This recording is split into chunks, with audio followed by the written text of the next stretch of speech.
Hey, hey, Doug. Give you some good old stream. I guess that's what I got. I hope it satisfies your desire for a good old stream. Okay, so Hello. Godot just crashed on me. Hey, Teamworm. It's just I wasn't even doing anything. Okay, all right. Let me reboot that thing.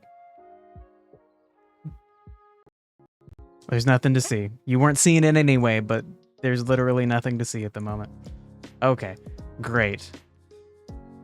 Great. So let's get that off. And okay, so oh my god. Oh no, Teamworm. I forgot they made that a thing. All right. Okay. Okay. I accept. Gregged. Oh my god. Greg is doing Gregged. She's scoping out the window right now. Okay, so we're back yet again with another behavior tree session. We're getting ever closer. I think today we might actually achieve the first goal, which is to get Raticate to he's just gonna walk. He's just that this represents his little nest. He's just gonna walk to that nest. Really, we're gonna start the game. He's gonna be kind of tired. Every 5 seconds, he's gonna get a little bit more tired, and then after 10 seconds, he should be tired enough that he's gonna walk over there. Currently, not there yet. Currently, all that happens is he gets more tired. We have gotten him getting more tired, and let me get the behavior tree up. So these are all of the actions that I want Raticate to be able to take. This is a behavior tree. He's going to, every time the game updates, every frame, he's going to try to perform some action in this tree. It starts from left to right. If you don't know what a behavior tree is, probably look it up. So right now we are over here. This is like the first part. That functions. Then last time we went into the next part, which is the need selector. It won't let me select it. Thank you. Thank you for letting me select the need selector.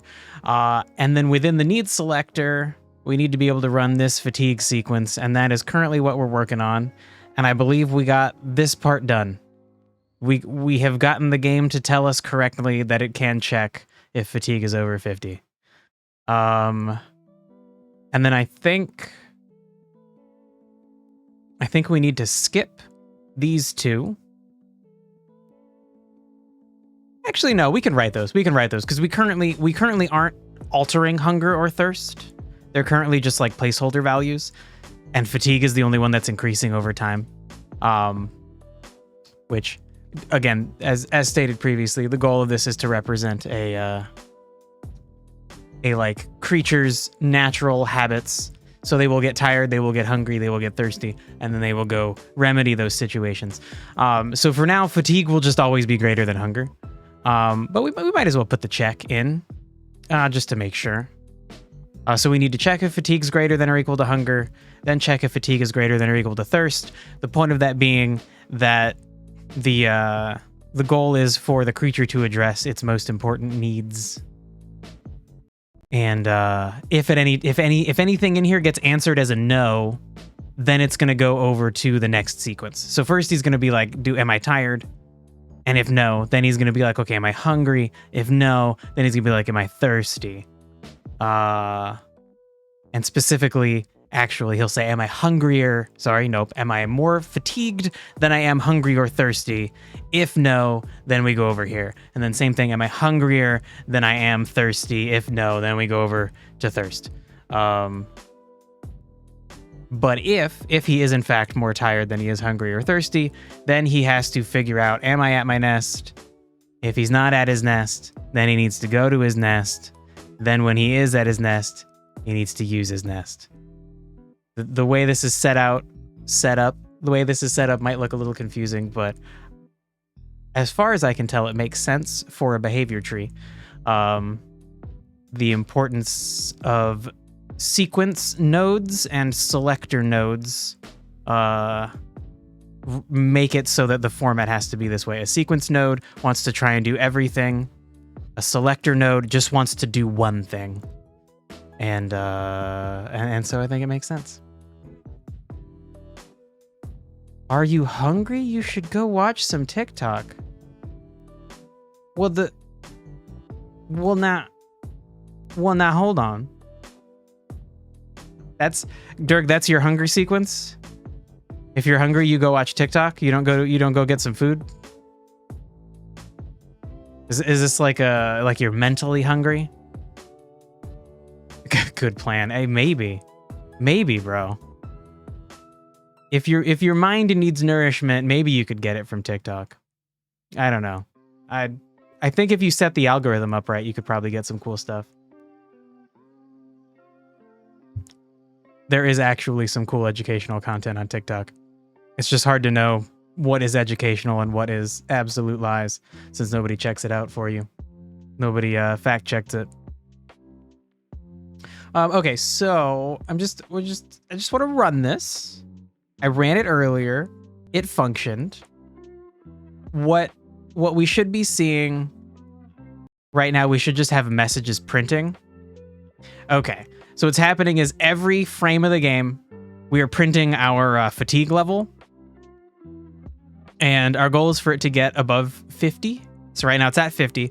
Once it shifts over to 50, we're going to start seeing success 50, but we're also seeing success 2 55. And the reason we're seeing success 2 is because it's letting us know the success 50 is coming from this part of the code that's checking to see if any of the needs, fatigue, thirst, or hunger, are greater than 50. And then once that becomes true, then the need selector gets activated, which goes into the fatigue sequence and starts over on the left and is checking if fatigue is greater than 50. And that's where success 2 is coming from. So then I think the next thing we're going to do is get a success 3 to print out if fatigue is greater than hunger, which it should be. Then we're going to get a success 4 to print out if fatigue is greater than thirst. Then probably we'll keep upping the success numbers every time. And I'm hoping we can get to the point where we're kind of trying to figure out this code. I have a tutorial that has very similar code that we can kind of, like copy its work situation. Oh my God. Usually you're getting either horny or anxious or both from TikTok. Oh no. Just start over, Dirk. Just fix your algorithm. Have a one account for horny anxious and then make another nice, like, wholesome education account where you just ignore all the horny anxious stuff. It's probably a lot of TikTok is horny anxious stuff. You deleted it. It worked. Oh my God. I do not have a TikTok account. It's something I'm kind of proud of, but I think at some point I might just cave and get one. They won't even let me watch people's TikTok videos. They used to let me watch people's videos without signing in, and now they won't let me. It's bullshit. It's fucking dumb. Okay, so we have everything figured out up to, hold on, we gotta look at eradicate. Nope. Shit, how do I actually look at you here? If I select you up here, great, then we're looking at you over here. Cool, okay. So in the behave tree, we are all the way down, we're past needs check, we're in the fatigue sequence, and we're at the hunger check. So we need to give ourselves a new script for this. So I think actually we should detach this script, and then we want to add a new script.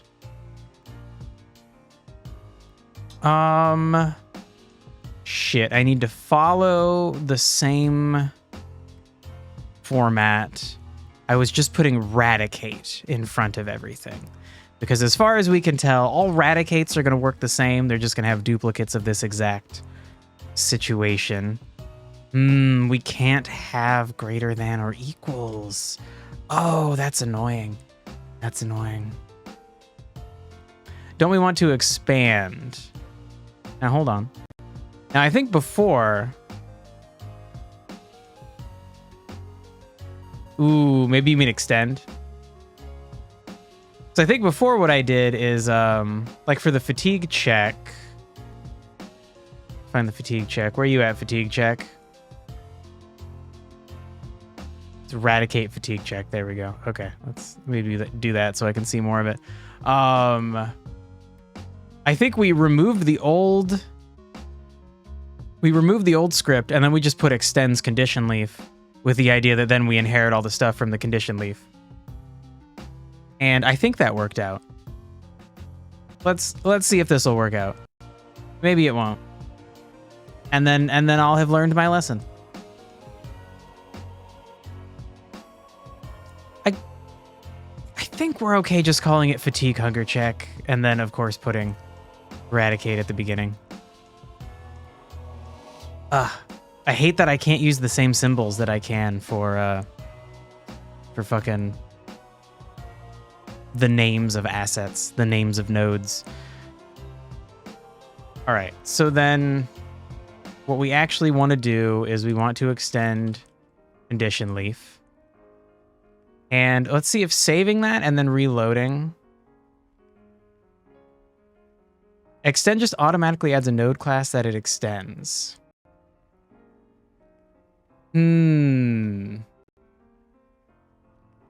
Okay, so then essentially I feel like then we would be getting... We would get to the same point as we are now. Reload project. So what I'm looking for is to see if the icon changes next to the node. That seems to be Behave's way. Cool. So this is a special icon for Behave, the little question mark guy. And annoyingly, you have to like reload the script to make it change the icon for the node. But it looks like we're good. I think we're okay. Okay, so it's eradicate, fatigue, hunger check. We've extended the condition leaf. And so then I think all that we want to do is we need to use this same format as the previous condition check. Like function tick, actor blackboard. Actor is the parent, so eradicate is the actor.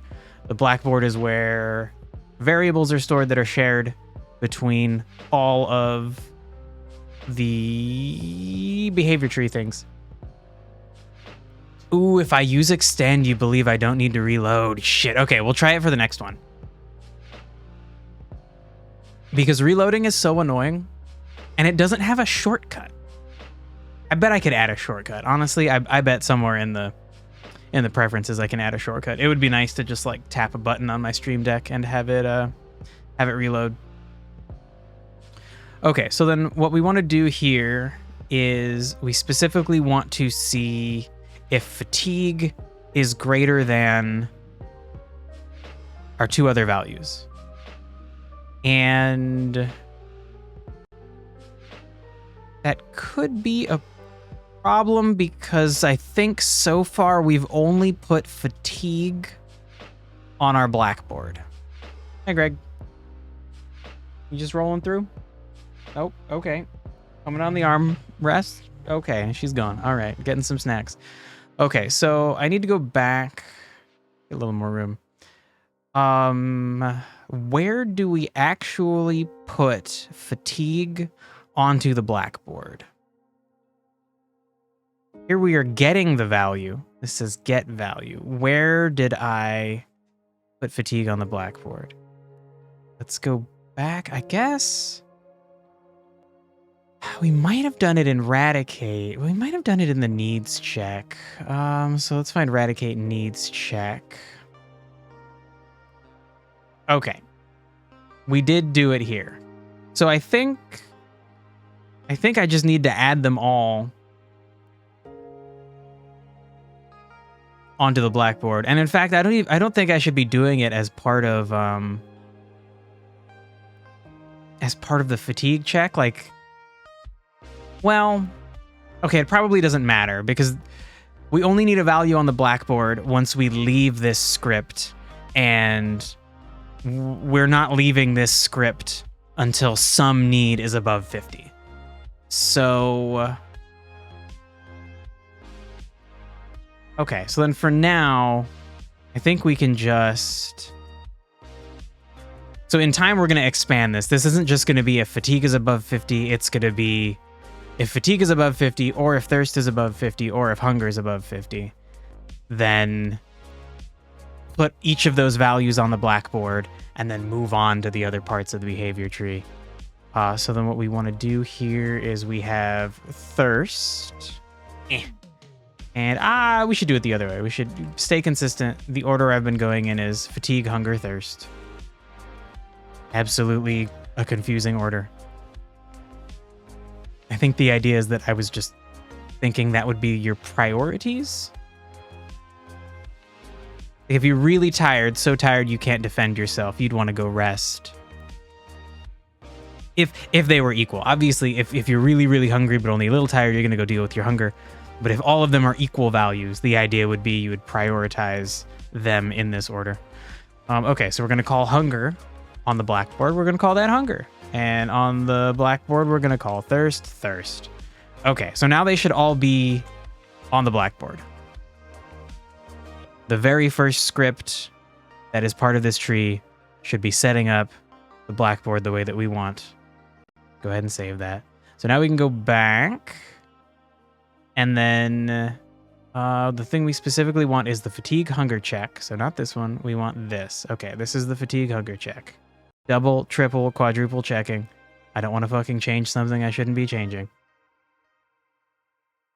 Okay, so what we're trying to do here is make sure that fatigue is greater than hunger.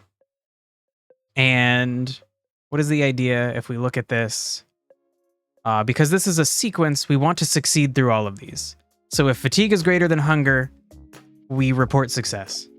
Okay, fatigue greater than hunger, report success. Okay, so then that's going to be like in here. So I think all we have to change is that we take away the 50, and then we just say, like, if the fatigue value is greater than the blackboard hunger value. And then we want to print success 3, and we're going to print the fatigue value. Why not? Why not? Actually, you know what? That gets a little unclear. Let's just print success 3. And let's put a fucking space. It's so clunky seeing success and 2 without the space. So I'm going to go back and also add the space next to success 2. Yeah, sure. Okay. And so really the important part isn't printing success 3. It's that we're returning success if this is true. And then if it's not true, probably let's not worry about printing a bunch of things. Let's only print when we have a success. So we'll run this code and we'll just see failure, failure, failure for a bit, and then it'll show success, success 2, and success 3. Okay. I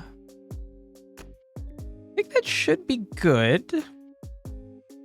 And just to make sure, our default values in Radicate, I gotta find your script, buddy. Can I just click on your script? Great, I can. Oh my god. Okay, your default values are 40. So Radicate starts with everything at 40.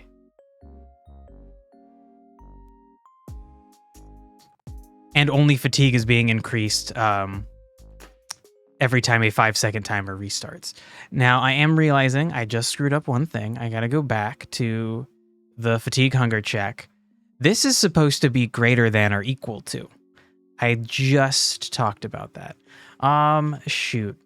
Is this the greater than or equal to? Oh my god, it should be. I believe it is. All right. Let's find out if this shit worked. Uh-oh. Okay. All right, great. Just a momentary hitch, not an actual outright crash. You kind of hate the new bit counter in place of the channel points? Yeah, dude. They want you to know. You thought you lost all your points? Oh my god. I'm sorry, Durg. I hate it too, just because it's like they're shoving their microtransactions in your face. It's I don't know. I kind of get why they did it, because they now you can spend bits to do things along with channel points. Like, it used to just be that you could spend channel points to get, let's say you're not subscribed, you could spend channel points to get access to an emote. But now you could not only spend channel points to get access to an emote, you could spend bits to like make the emote big.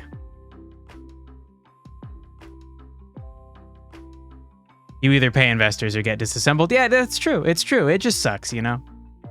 It's, clearly there's a demand for this service, and just the hard part is making it work. And I have seen a lot of people, also just real quick, we absolutely succeeded. So I'm gonna close that so I stop seeing numbers in the corner of my eye. I have seen a lot of people make the argument that YouTube and Twitch, like, they don't actually make money, and they can't make money because the internet is too expensive. Like, sending things across the internet, storing all of the data, and processing all of the videos that they have to process. YouTube for video on demand and a little bit of streaming. Twitch the opposite way. It's like mostly streaming for Twitch and some video on demand. I have seen lots of people argue that, like, it's just not profitable, and these companies are having a problem because they're running out of their giant pool of investment money. Twitch is a little bit weird because, like, they have Amazon to back them up because they are Amazon, but at some point Amazon's like, you gotta fucking make money, bro. Otherwise, it's what Dirk said. You pay the investors or get disassembled. It's fucking brutal. Encoding 6 quality options for almost everyone is... Now, you said... I think you mean wild. Yeah, Teamworm means wild. Yeah, it is absolutely crazy. I'm surprised they haven't jumped in onto AV1 encoding yet. They finally announced they would do it a few months ago, but I don't think they've integrated it. Because at that point, I might buy like a cheap little graphics card just for to make my streams look better.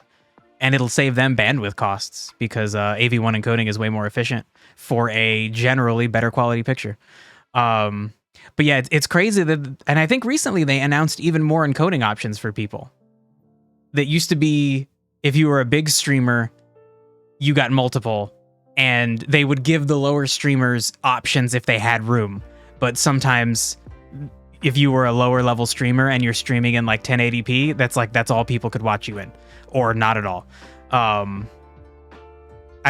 watch one person on Twitch, and I'm subscribed to them, and they're like a relatively popular streamer. So I don't have any idea what the user experience is trying to watch someone who doesn't have encoding activated.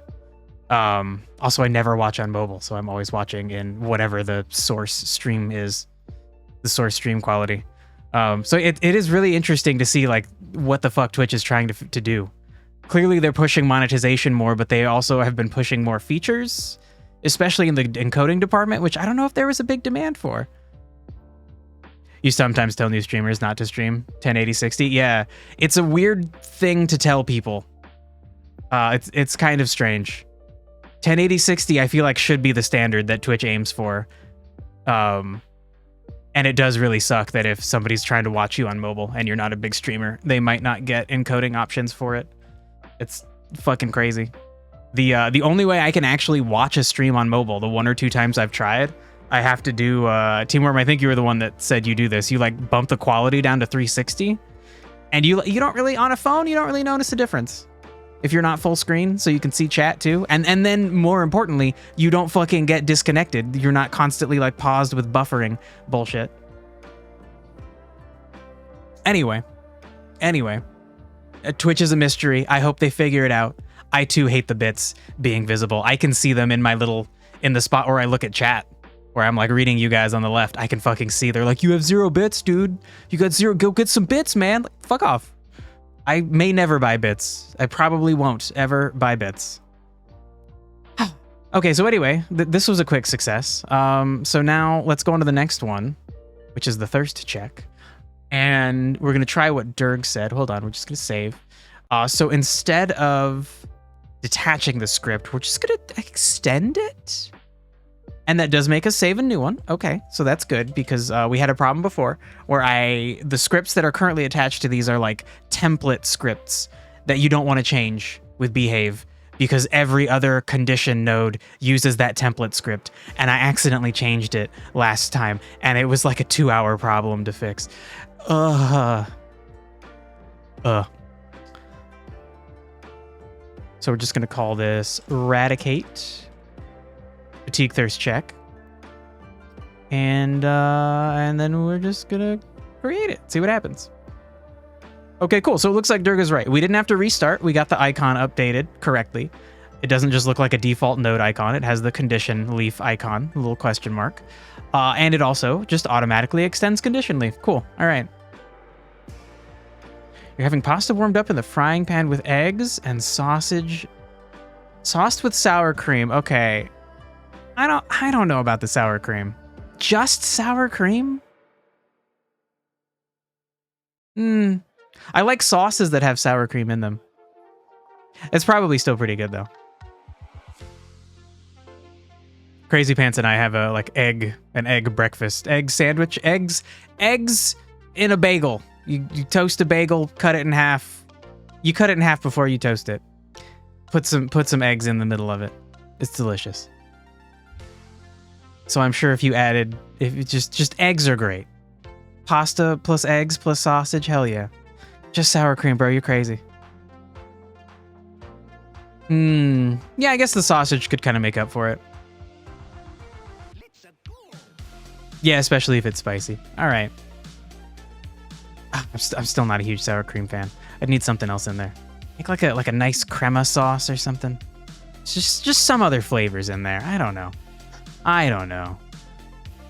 Okay, so what we're doing with this one is basically going to be the same as what we just did with the hunger check. Going to go down here, and we just want to check thirst instead of hunger. And what we're going to print is success 4. And that should be it. That should be it. You culturally use a lot of sour cream with everything, as well as pork fat. I love me some pork fat. I hate that I love pork fat. I try to keep the meat consumption to a minimum. But, God, Crazy Pants watches, like, a bunch of, like, Asian women who cook things on their, like, farms. And, God, some of the pork meals that they make look so good. Like, oh my God. When they're cutting up the animal, I'm just like, ugh, disgusting. But the end result looks amazing. Oh my God. Oof. Okay, so we did in fact get our success 4. So then that's done. I'm suspicious. There should be problems. I know this is very simple, but there should be problems. Okay, so now we're going to the fatigue selector. So if there's going to be problems, they're probably going to be here. So what we need to do is the fatigue selector just functions like a default thing. We don't need to change anything about it.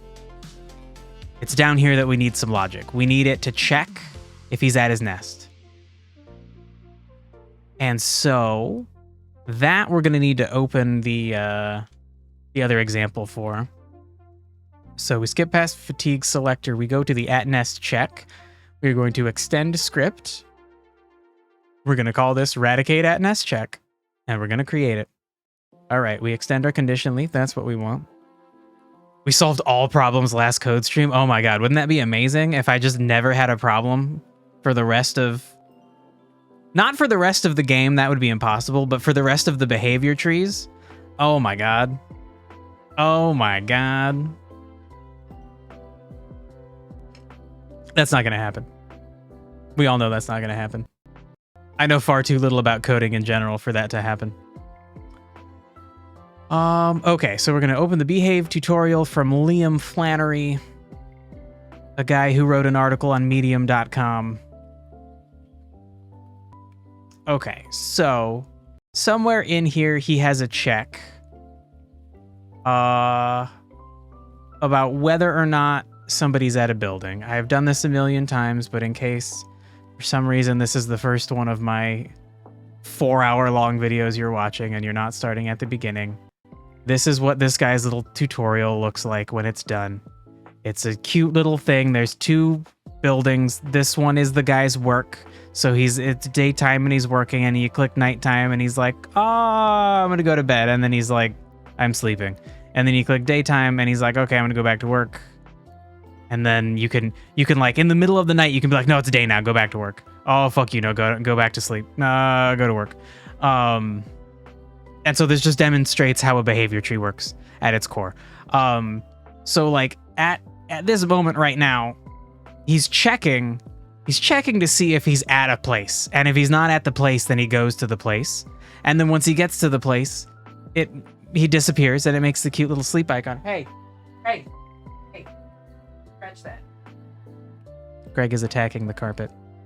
She keeps... Greg! No! Oh! She keeps knocking... She has these little tiny, like, they're like golf balls, but they're made out of foam. Oh my god, she will not stop attacking the carpet. She's gonna destroy my rug. She keeps knocking them behind my printer. The printer is like down under the table that my computer is on, in the corner. Oh my god.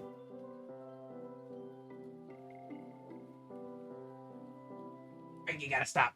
You gotta stop, girl. You can't keep doing that. I will get your ball. I will get your ball in a little bit. She's a healthy, active cat. Yeah. Dude, I did not realize, like, she doesn't look that young. Like, she doesn't look like a kitten. She looks clearly out of kitten range.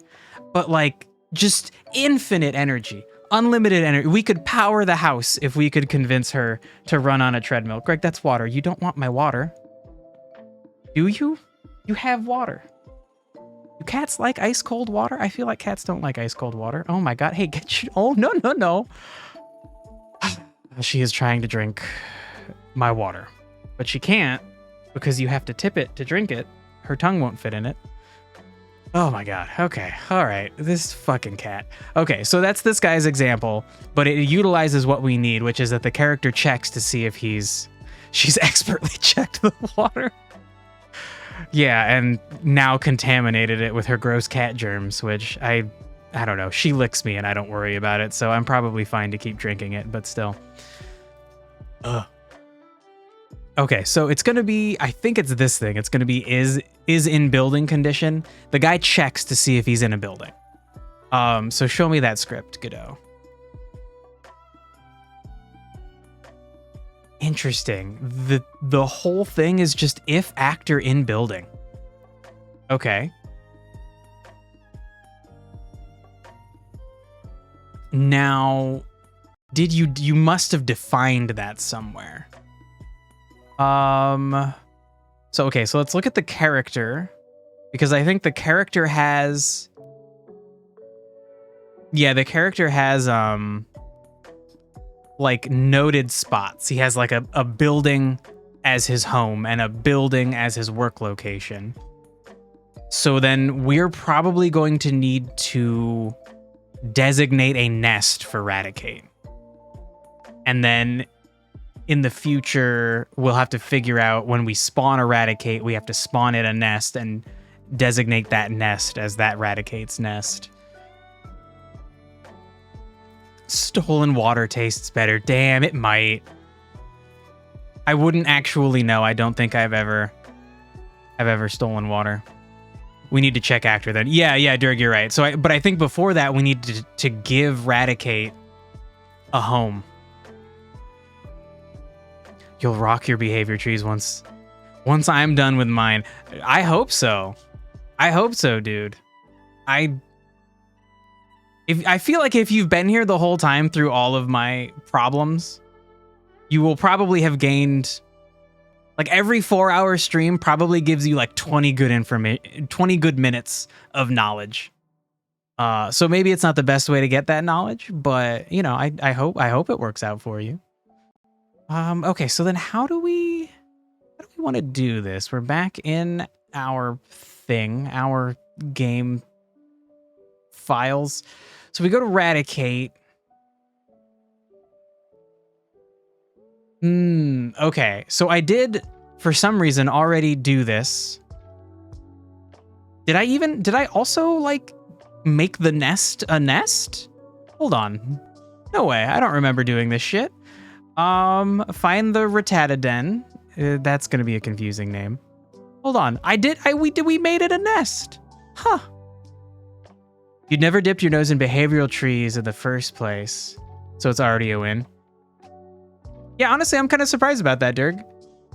If you've tried making games before, well, maybe there's a lot of games you could make without a behavior tree, but every game I envision making, like, it must have a behavior tree. And I think because a lot of, like obviously there's all kinds of games you can make, but the kinds of games that I want to make are like puzzles where you do things and then the game does things, and I want the things the game does to be like surprising or interesting or unusual. And I feel like behavior trees or realistic. And I feel like behavior trees are how you do that. So like every kind of game I imagine, at some point it's like, well, the NPCs need to do cool stuff. The enemy needs to do cool and interesting things. How do you do that except with a behavior tree? Okay, so we already did the thing that we need to do, which is we are saying that we go to the world. We're saying that this thing, which is called a Rattata Den, it's called Rattata Den 1, because I had not thought about the fact that what I want to do, since this is not going to be like exactly a Pokemon game, it's not going to follow all the rules of Pokemon. I'm kind of just using Pokemon assets. So really, Raticates are going to be the adults, and Rattatas are going to be like the babies, the juveniles, the children. And so before realizing that this was called a Rattata Den, really it should be called a Raticate Den. And then obviously it has the 1 on it because the idea would be the game is going to spawn lots of them, and I want to just increment the number by 1 every time. And so it seems like we've already said that, hey, this thing is a nest. That is, it belongs to a class of things called a nest. And so then when we go to Raticate's script, he has a home, and that home is just some kind of nest. If there were lots of other nests to choose from, we would just choose from a list, which that should be over here, and I don't remember how to actually make that appear. Like, I thought if okay. I thought clicking on the script would bring me into Raticate and also bring up the inspector, but you just click on Raticate's name and then, you know, then it shows up. Okay, so we have already designated his home as Rattata Den 1. So then if we just tell him to go to home, like he should just know. He should be like, yeah, that's Rattata Den 1, bro. And there's a command in a function in Godot to move toward an object, and I believe that's what the other script uses, and that's what we'll use. So shit, where the hell is that? We go into Raticate over here, and then we're going all the way down to our @nest check. And this is where we're going to do that thing. We should have a Rat King abomination. That would be really fun. I want to have, part of the storyline, I want to have, like, shit in nature is going wrong, and, you know, people are arguing, like, well, it's just nature. Like, should we let it evolve and do what it's doing on its own? And then other people are like, no, we gotta kill those things. They're abominations. And then that argument gets cut short when the abomination is gonna come, like, kill everybody. And then it's like, okay, yeah, no, we gotta stop the thing, right? Like, philosophical discussions aside, we gotta go stop this thing. A Rat King abomination would be a very fun example of a thing to fight. For anybody who doesn't know, a Rat King is some weird, I don't know if it's true, I feel like it's a weird myth. It's some weird idea that, like, imagine like a bunch of rats and their tails all got stuck together, so then they're all just like stuck as one creepy kind of superorganism, but like not really. I don't fucking know. It's a weird idea. It's a weird fucking idea. There's a cool gun in Destiny called the Rat King, which is why I know about this. You could have like a team of worms, maybe 3, that go around and dig together. Okay, now hold on, Team Worm. Does that mean that like you love Doug Trio? Where is Doug Trio? If you had to rank every Pokemon, is Doug Trio at least in like the top 10 for you? I feel like it's gotta be. It's literally you. They're literally you. Although I guess they're moles. It's the other version that are worms, right? You did use Doug Trio when you played Red. There's a in like Scarlet Violet, there's like a worm version. It's called Wug Trio. Oh my god, like worm Doug Trio. Hold on. Firefox, not right now. I'll update you later. Gug Trio. I can't type. There we go. Here he is. Here's this freak. Look at that. He's worms. Instead of being like a little mole guy, he's worms. So fun. You've never used Doug Trio since adopting the worm moniker. Oh. Well, go play Scarlet and Violet and use Wug Trio.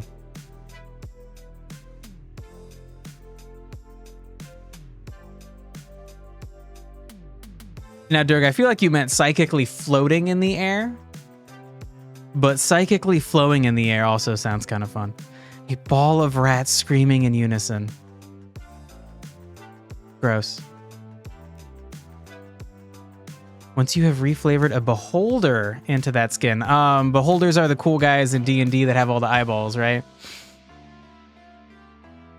That's a fun idea. Gross. Gross, but fun.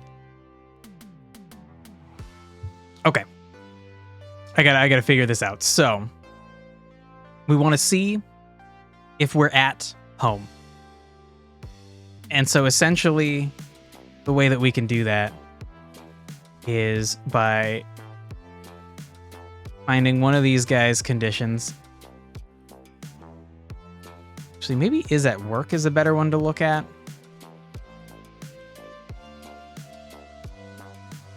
Now, can I really... It seems too good to be true that this would actually work, but maybe it will. Like, maybe this can just be a built-in function, but it sounds insane to just expect the game, the coding to know. It wouldn't be at work, it would be is at home. Okay.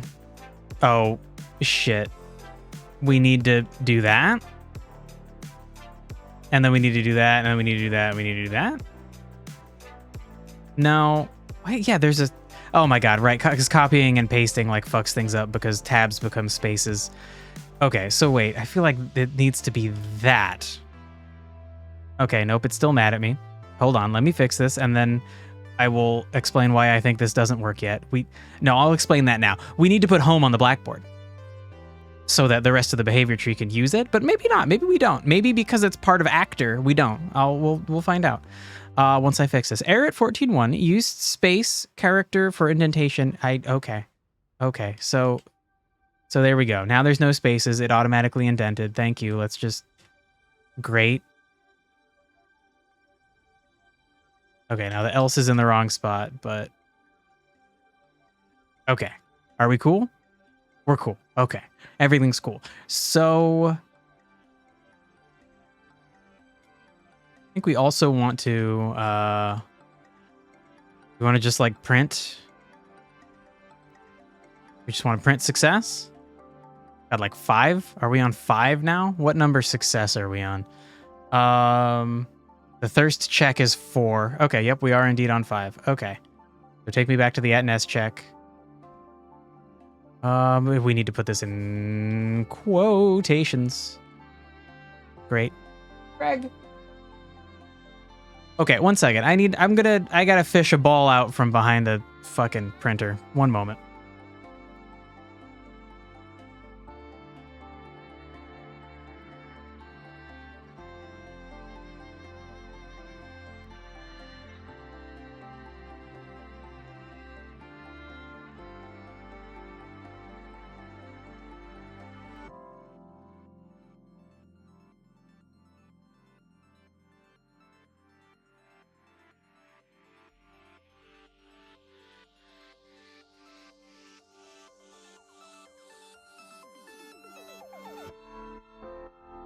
I'm back. What's been going on? You had a streamer friend Shrax's community recommend your team in Brilliant Diamond. So you're dealing with Piplup. Piplup's cool. 3 Bidoof. Oh no. Alakazam and a Vespiquen. That's lame. 3 Bidoof is lame. 1 Bidoof, like, alright, fine.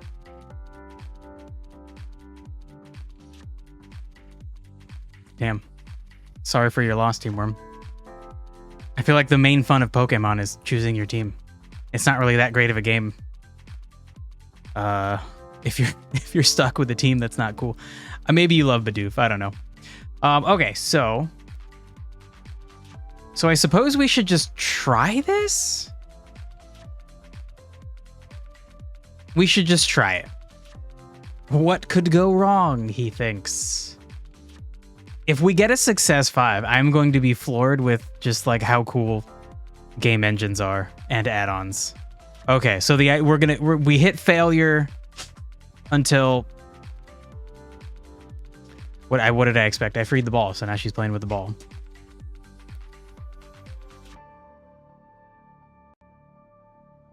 She's so cute. Okay, so great. Is at home did in fact fail. I didn't think this would just be a thing that is built in. So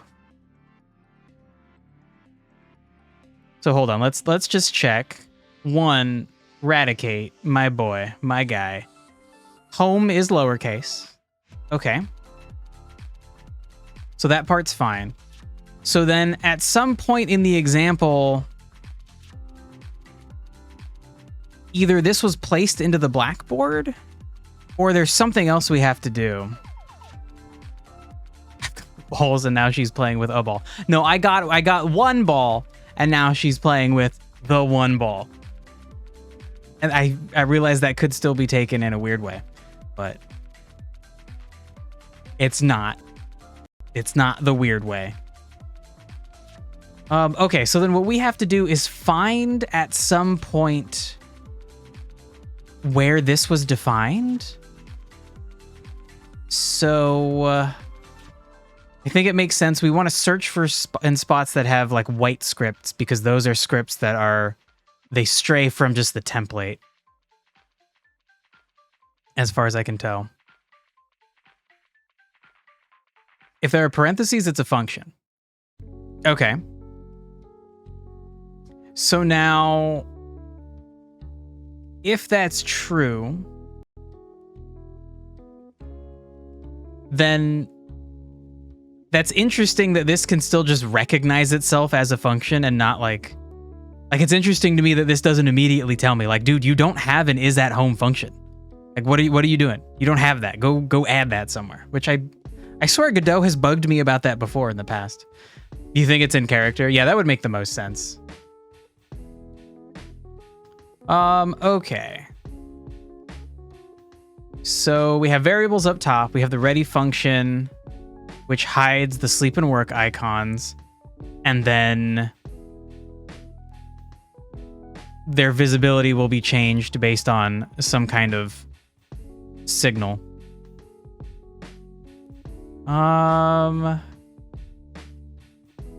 With inbuilt objects, it bugged me, but this one is an add-on. Yeah, good point. That would be cool though if add-ons could kind of be added into, if all the functions from an add-on could be added into the like base library, just for the purpose of warning idiots like me who are trying to stumble their way through game development. Okay, so here's the functions for entering a building.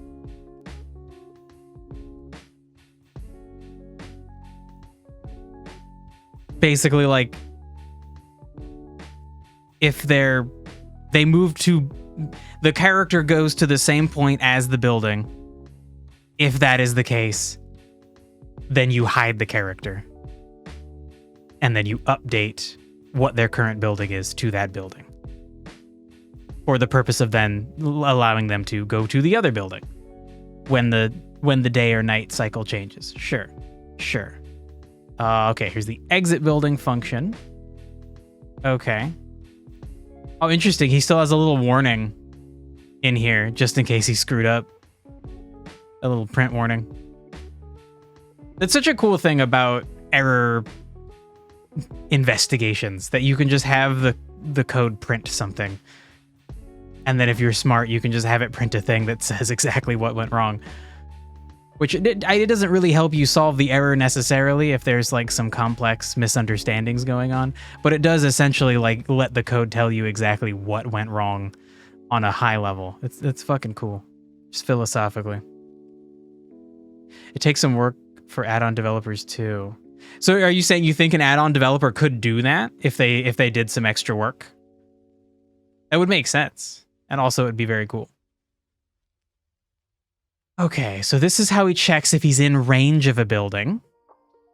Based on some, I guess the criteria is less than 1 unit. Counts as being in range. Okay, here we go. Here's is at home and is at work.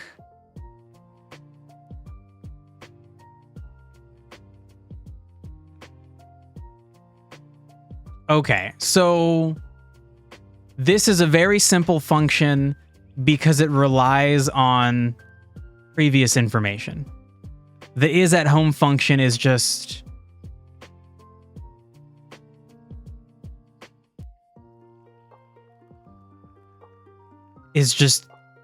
you are at home if your current building is your home.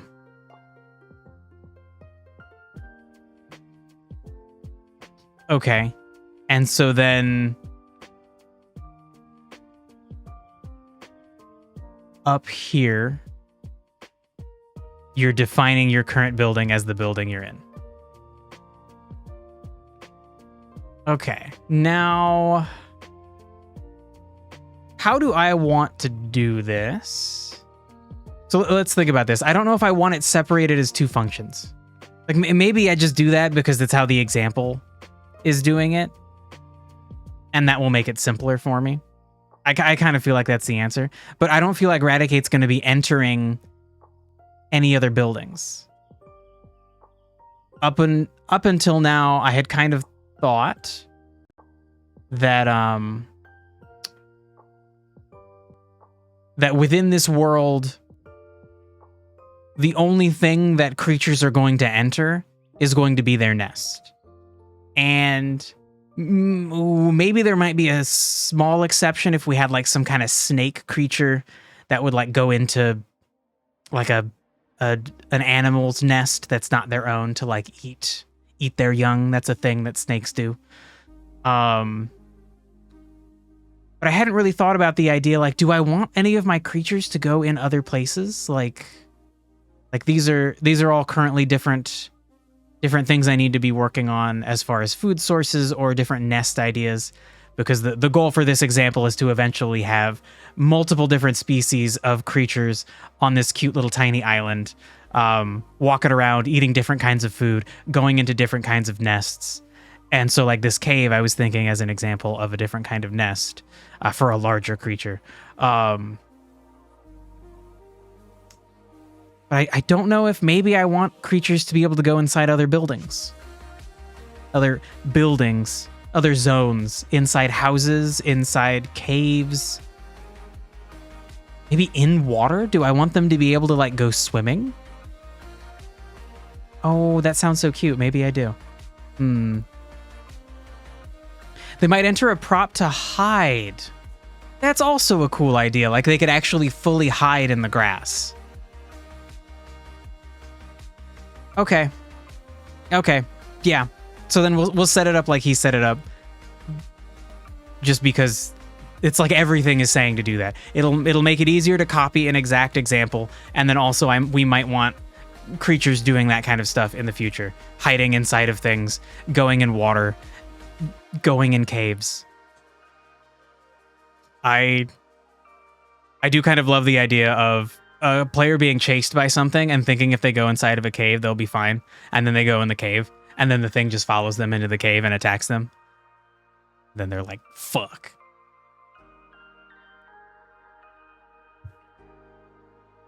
If that ends up being an overwhelmingly negative thing, maybe I'll take it out.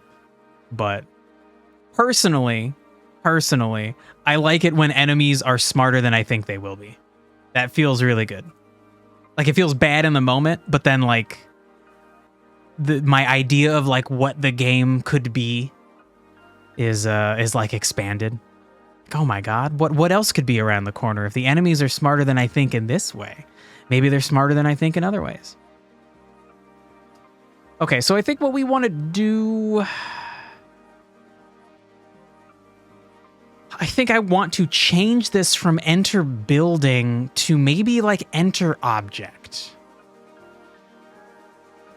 But maybe not.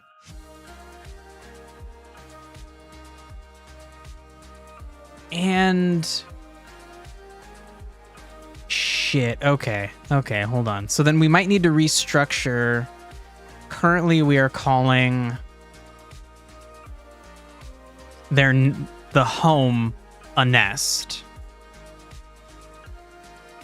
I need to think about how I want these classes set up. You'll make some memory game for training. For training what? Your memory?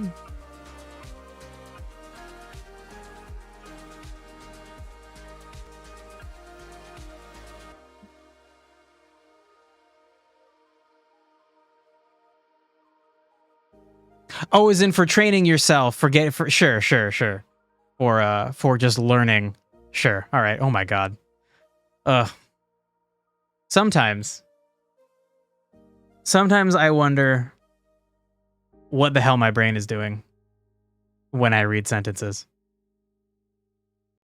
It's sometimes Crazy Pants asks me to do things and I just like do the opposite of that thing. And I just don't fucking know why. I don't know what's wrong with me. It's crazy. I'm sure other people do it too, but Crazy Pants, if she was here, could attest that like I do it all the time. She's like, don't do that thing. And then I just immediately do that thing. And I'm like, wait, I misunderstood, but like how? Oh my god. All right, let's look at the Eradicate Den script. So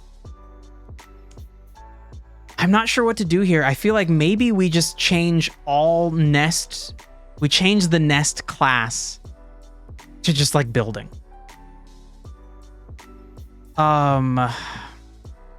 But I kind of, I want to test something.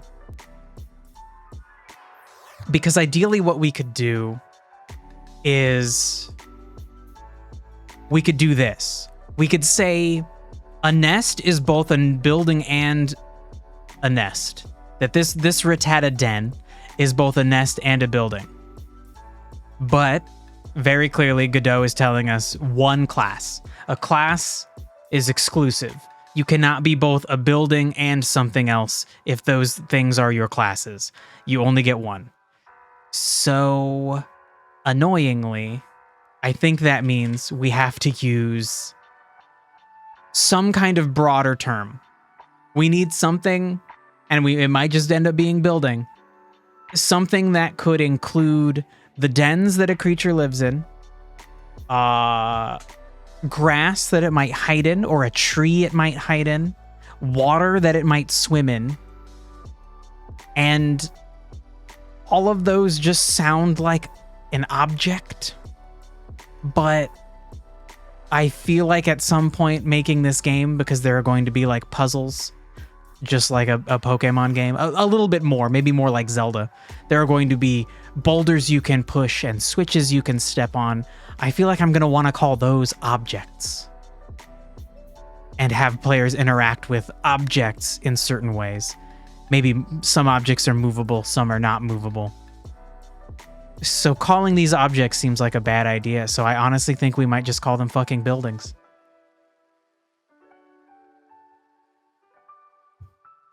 Okay, but maybe that's a bad idea because there will be actual buildings that we can go in as the player. Enterable objects? Oh, I hate that. I hate that. Place or structure.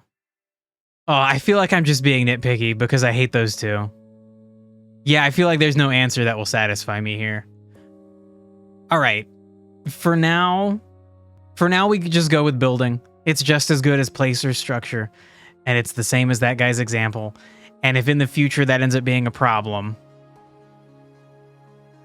I will maybe have different kinds of buildings.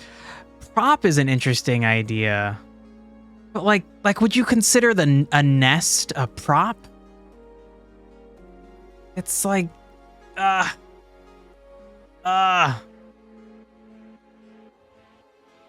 honestly think I want to go with like enterable object.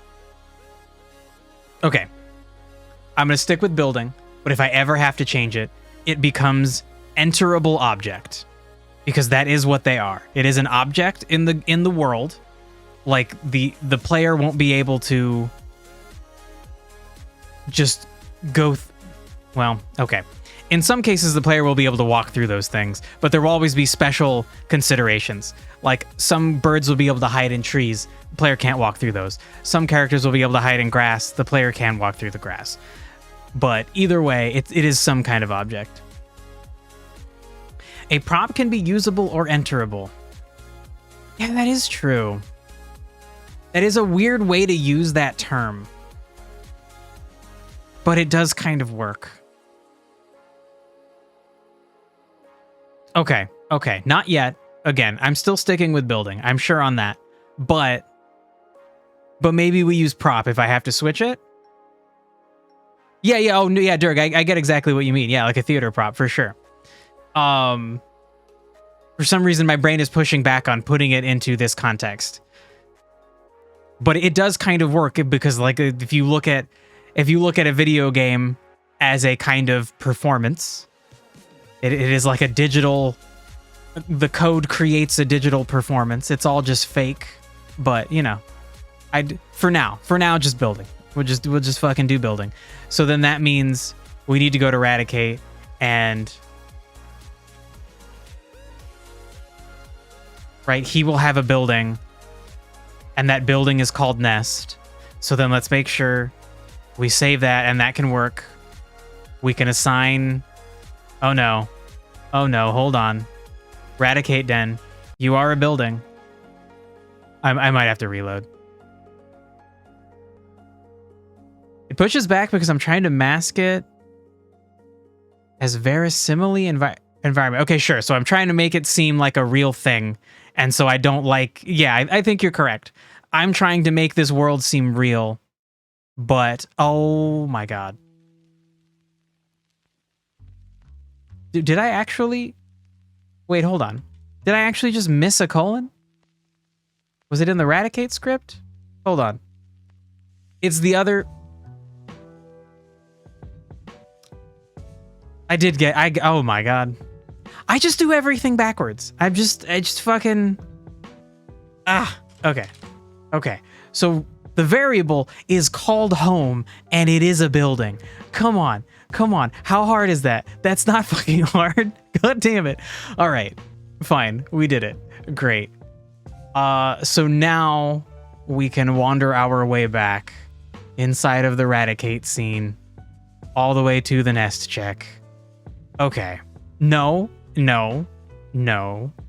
We need to go into the Eradicate script where we just were, and we need to define the function, the is-at-home function. It's okay. I know it's okay. I feel like I could do better. It's weird to just get things backwards. Okay, so this is the enter building command. But that's not actually what we need. We need to go back even further where the current building is defined, or no. This is as far back as we need to go. But we can't just directly copy this, because this example, the character goes from being in one building to another. He always starts in a building and ends in a building.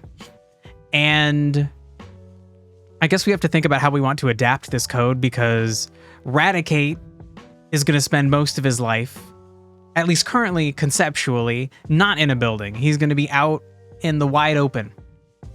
But What if we considered that a building?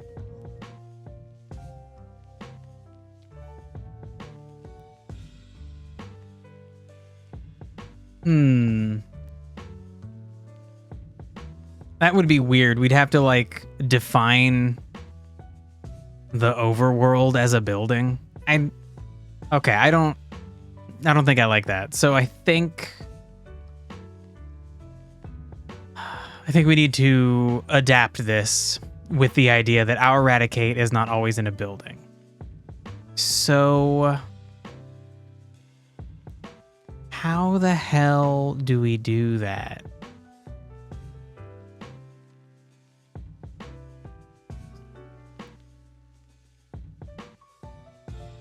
So this specific function is moving the character icon to the building, hiding that character, and then saying, okay, whatever the building you're in, that is your building. You're at work. Okay, now define that building as the current building. Your current building is work. The same thing when he goes home. You enter home, hide the character. Okay, now define the building you're in as home. Shit. I can't see how to adapt this. All we're doing is checking, right? All we want Raticate to do is check. Now I can't remember my sentence because Team Worm said something very fucking funny. Hold on. We want to check if Raticate is in his home or not. And so that is one specific thing we're trying to do. So I'm going to write that in notes, and then I can engage with Team Worm's hilarious comment, which is that all Cybertrucks were recalled again. Now, Team Worm, did you get fake news? Then it's a window? It's just a window? Or is this time it's every single one? I saw a very funny Reddit post about a guy whose Cybertruck got totaled, and they said something. The Tesla customer service said something hilarious to him in an email, like that he was wrong for expecting the car to decelerate when he pressed on the brake pedal or something. It was fucking wild. It should be all of them. It might be like 90%.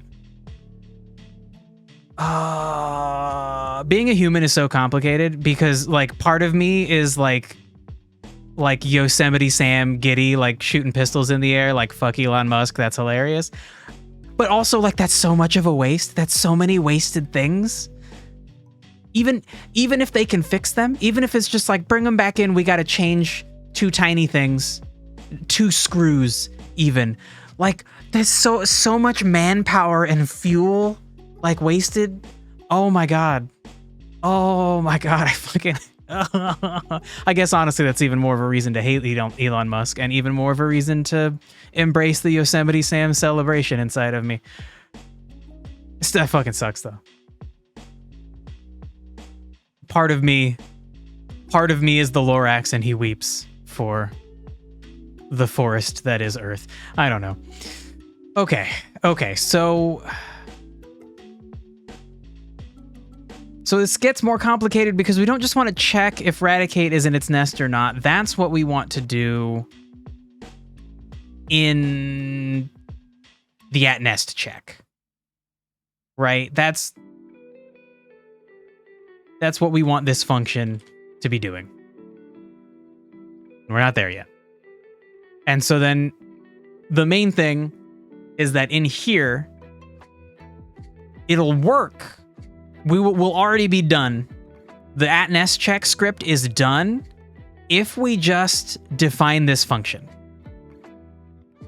So all we want to do in here is one day I'm gonna learn where the fucking pound key is. Define the function. Like, that's all we have to do. That's all we need. The brake didn't disengage the throttle. Oh, that was the problem that I saw. Okay. The recall is about how the wiper will stop functioning. Holy shit, man. Wow. As a kid, when there were vehicle recalls, that was always like really scary to me. But then part of the thought process about knowing about that was like, oh, wow, like nobody I ever know has been affected by one. So like there's so many vehicles and they screw up so few of them. Like, wow, the people making cars, like they must be pretty good at it. And like they let people know when there's a problem. And then like Teslas became a thing. And for a while they weren't notoriously terrible. And there were people being like, you shouldn't buy a Tesla because like they won't let you sell them. And like, that's not cool. Like, that's not the kind of thing you want to be buying. But then like, boy, every fucking Tesla started having every fucking problem. And obviously that's a hyperbole, but holy shit, what the fuck? My God. Also, fuck Elon Musk. I probably said it before, but that guy's such an asshole. He could just not be an asshole. But then he wouldn't be a billionaire. Nobody becomes a billionaire unless they're an exploitative asshole. Full stop. Oh, or they inherit it. And then, honestly, shit, I think if I inherited $1 billion, I would want to not be a billionaire as soon as possible. That'd be pretty sweet. I'd probably selfishly try to combat homelessness and like food insecurity, like close to me, and then expand out until I'm out of money. Is what I would probably do. Because that's probably the most impactful problem with society for me, since I live in California. There's a lot of homeless people. It's unfortunate to see so many homeless people that I couldn't possibly help. But if I had $1 billion, I would. Repeat that again? I don't even know what I said. Something about that I would selfishly fight homelessness. Yeah, like, because as in I would start close to me. The right thing to do would be like, where is my money the most valuable? Where on earth could I spend the least amount of money and help the most people? But I would do it around me first. Because then I personally wouldn't have to feel bad when I see homeless people. I don't know. It makes sense, and I still think it is slightly selfish to do that.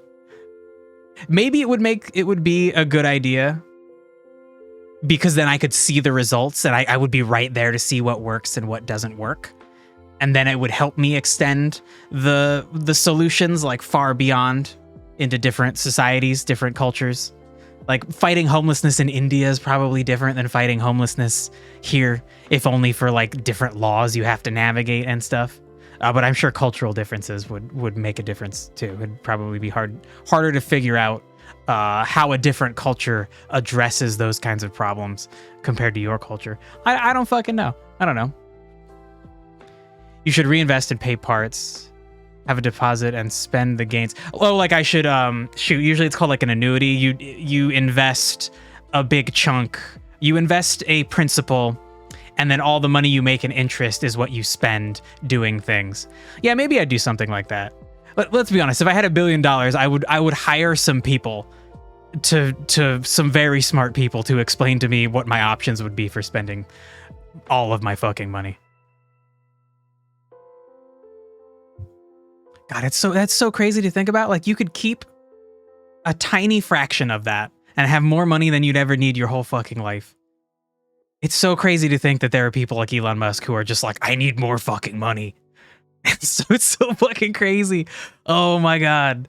Oh man. Okay. Anyway, holy shit. I'm going to need to put a timestamp in the YouTube video and label this section as like pointless talking. Bill Gates didn't do that because he thought the interest on the increased welfare by spending would be better than the interest on the money itself. Ooh. See, I feel like that's something that a very smart person who I paid money to tell me what to do with my money would be able to put into numbers for me. They would probably be able to be like, here's the gain, because obviously we're trying to maximize the gains for society, not for like my pocketbook. So it's probably a different kind of calculation than most financial people are used to making.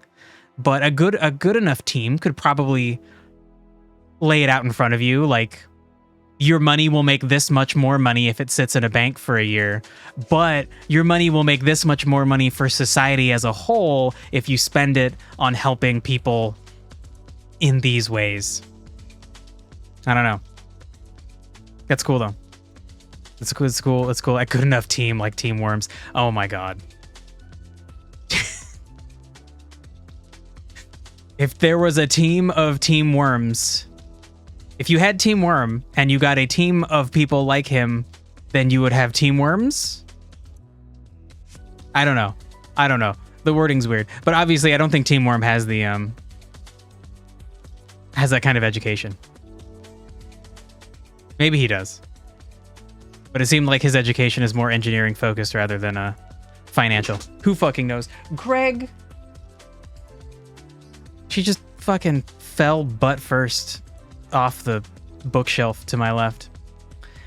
You got a Mandela effect. All right. Okay. Why? What happened?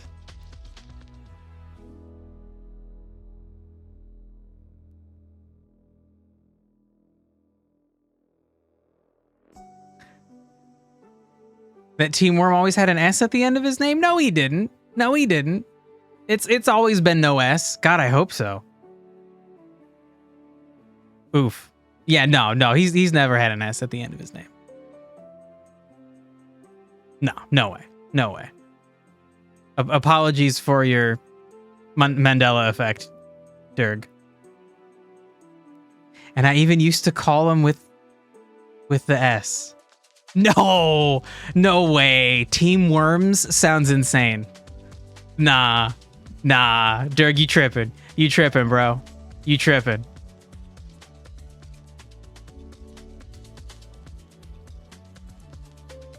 Okay, so we don't need to, focusing back on things, we don't need to call it actor is at home, because actor is just referring us back to the page of our actor, the script for our actor, which is Eradicate.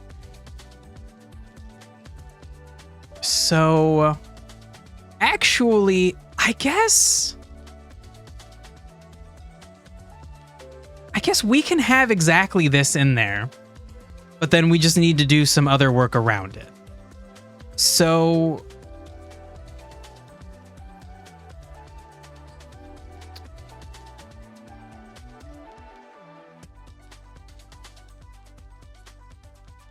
essentially we need to, right, and this is obvious in what we were discussing, we need to now appropriately define current building. So we're going to need to adjust the function that is in the other example to make it so that current building can just be none. There needs to be none. You're questioning reality. I'm sorry, Durg. I don't know if you've heard, but there is a very funny version of this about there are these popular children's books called the Berenstain Bears, and there's a meme about people thinking they were spelled differently. And a bunch of people have argued that, like, actually they just, like, there are some off-brand or like some illegitimate printings of them and they're spelled differently. But yeah, that's, I don't know. It happens to lots of people.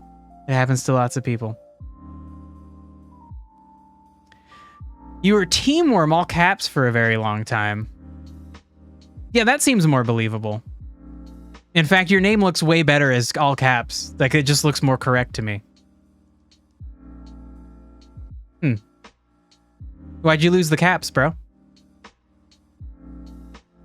What's wrong with the caps? Did you feel like your name was being shouted at people?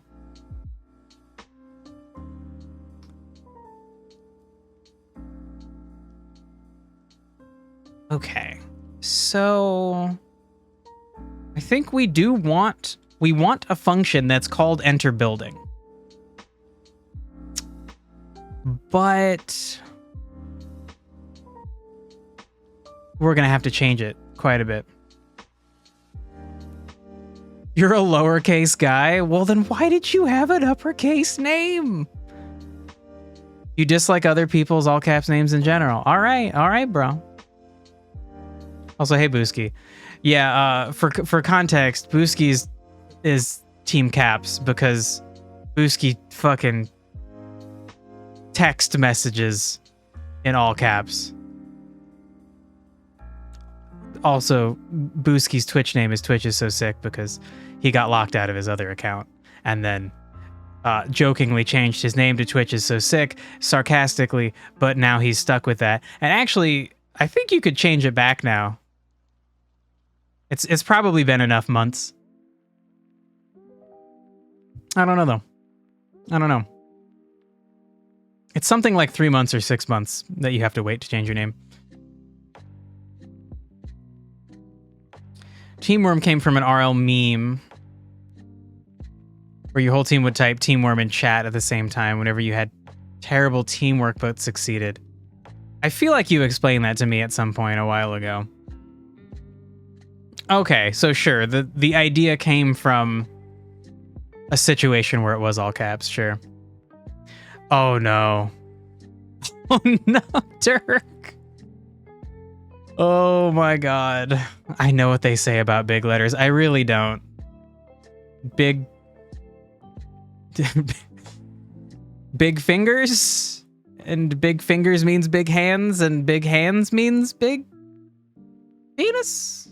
I don't know.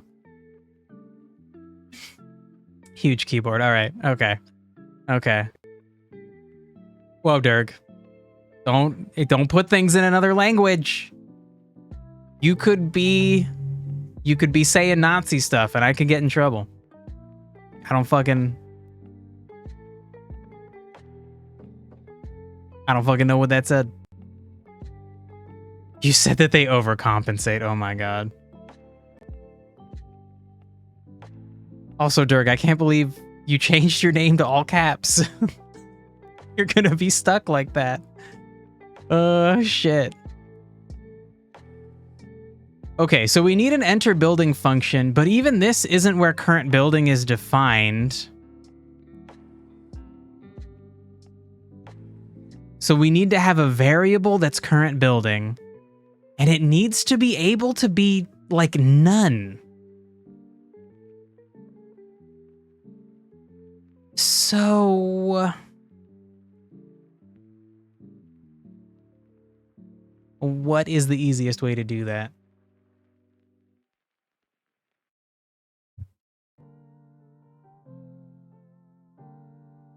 I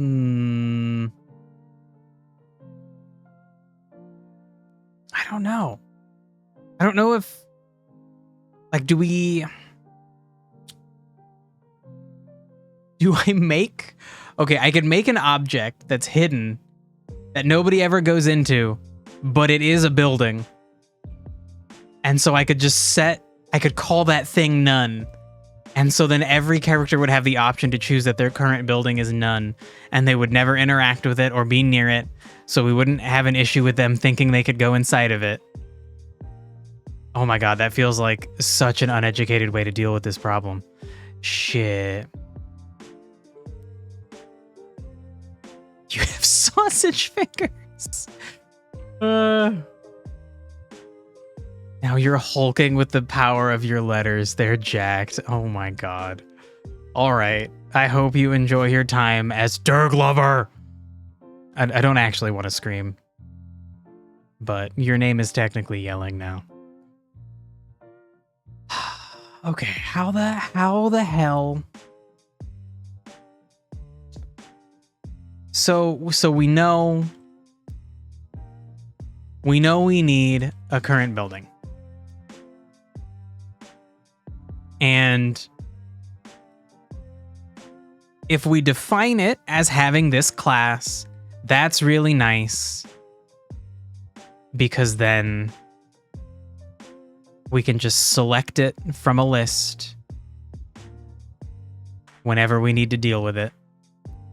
It'll autofill for us when we're trying to fill things out. But I don't think none is an option, but maybe it is. Let's go look at Radicate. Radicate, can you just, like... Shit. Well, now, hold on.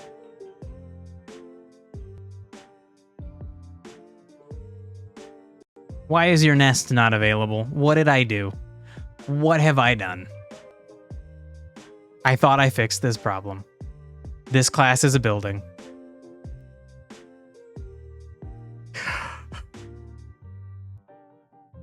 The home variable is a building. The current building is a building.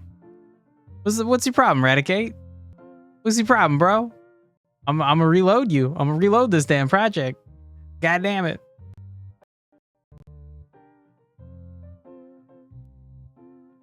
I have to do it in the world scene? Oh my god. Oh my god, for real? Because this is only showing me what's available, like, in here of those classes. Oh my god. Oh my god, thank you, Durg. Oh, this shit doesn't make sense to me. Okay, so yeah, I guess just leaving it unassigned and then setting it to be unassigned is an option. We're gonna have to figure out how to do that, though. Oh, yeah. That is really annoying, though, that if I'm in the world, it's like, yeah, this is Radicate's home. But then if I go and look at Radicate as the parent scene, then it's like, yeah, he has no home. Oh, that's confusing. I feel like that's confusing. Fine. It is what it is. Okay, so we need to be able to define a current building as nothing. As no building. I'm gonna go and read through this guy's script. So his ready function hides the two cute little sleeping or working icons that repeatedly flash. And then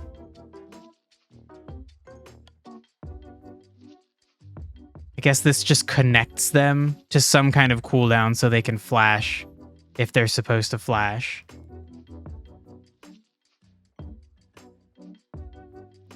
And then if current building,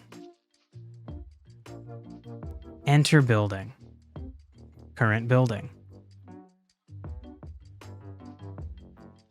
What the heck does that actually mean?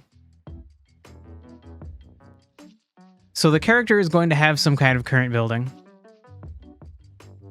like work.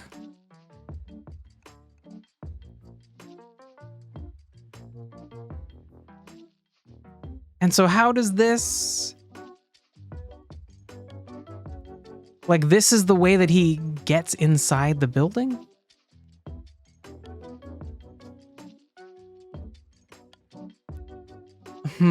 Okay, yeah, because when you start running it, the ready function needs to activate.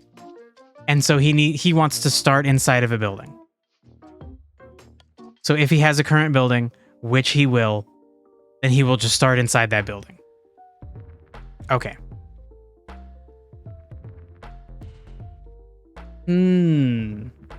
So then maybe what I do is with my ready function, I set the current building to be empty.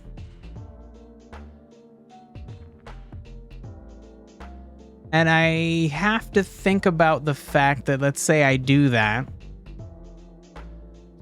but then that means if I unload these assets, if I leave an area, come back into this area that has Eradicate in it, and then this script goes to run again, what if I had left the area when the Eradicate was in his nest?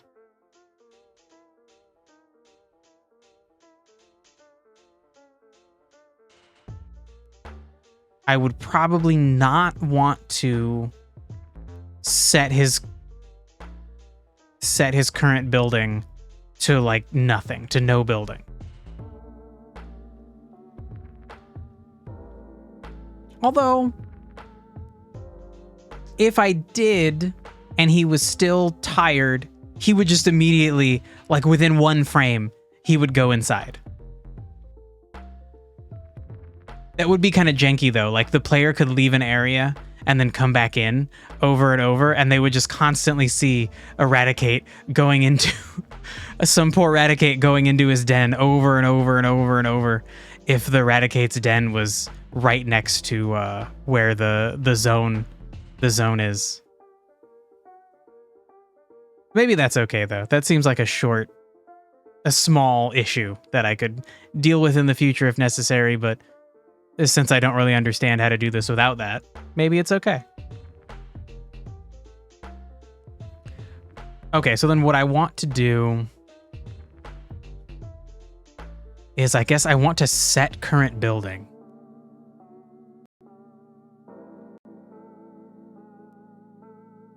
So as part of the ready function...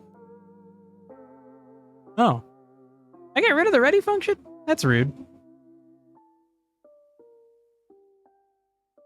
Interesting. Okay. And then I don't need the underscore because I will have things going on and I don't need it to tell me that there's nothing going on in the function. Okay, so what we want to do is essentially... Oh, I guess I need to set current building to nothing, but I also need to make him visible. Okay. I guess you don't need to typeset, you would just do current building and then equals. And then how do we actually... I don't need to redefine a ready function if there's nothing to get ready. Yeah, I just usually what I had been doing was just keeping it there just for the sake of structure in case I needed to add something to it. At least that's what I had thought I had been doing. And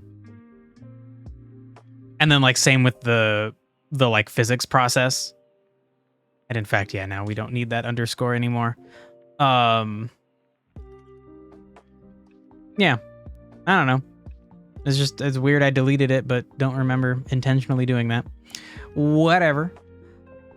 Okay, so I'm assuming like we can do something like null, but this might not be right. So I want to look up like how to set a variable, or like how to empty a variable field.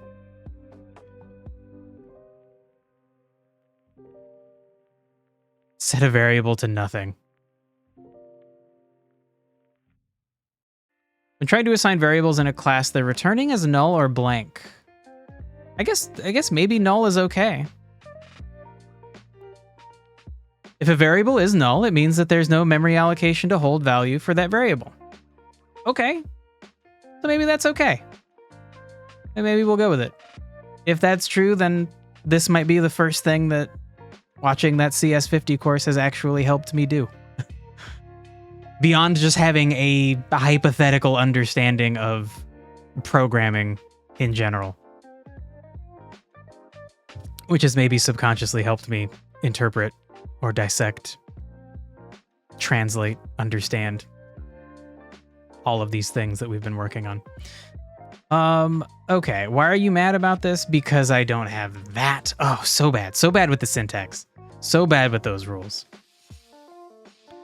Okay, so the idea is when Radicate first exists, when he's loaded back into memory, he's going to set his building as no building. And so then if that's the case, we also want him to be visible if he's not visible, because he might be in his nest. So think we're just gonna we just put like show or something. I forego the colon after function. Yeah, I know. I know. And I realized with the stream delay, I didn't know when you typed that. I should have like a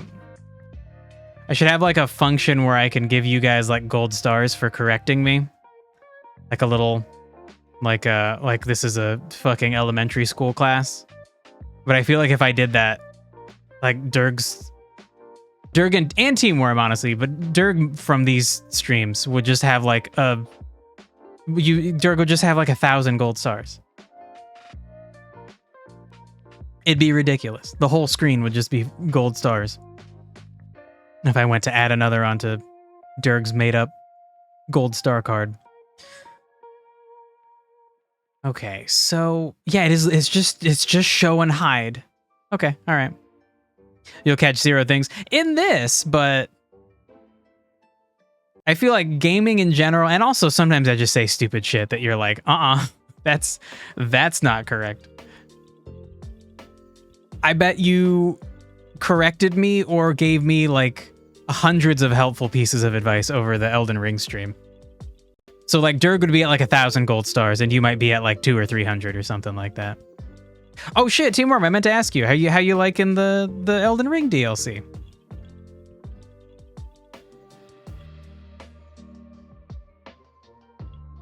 I've seen mixed things about performance and difficulty, which is kind of funny to me. It's hard, but it's more Elden Ring. Okay, that's how I think I'm gonna feel about it.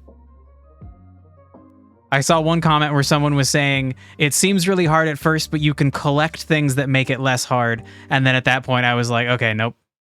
I'm out. I'm out of the complaint post. Couldn't help myself. Clicked into it. Saw somebody complaining that it was really hard.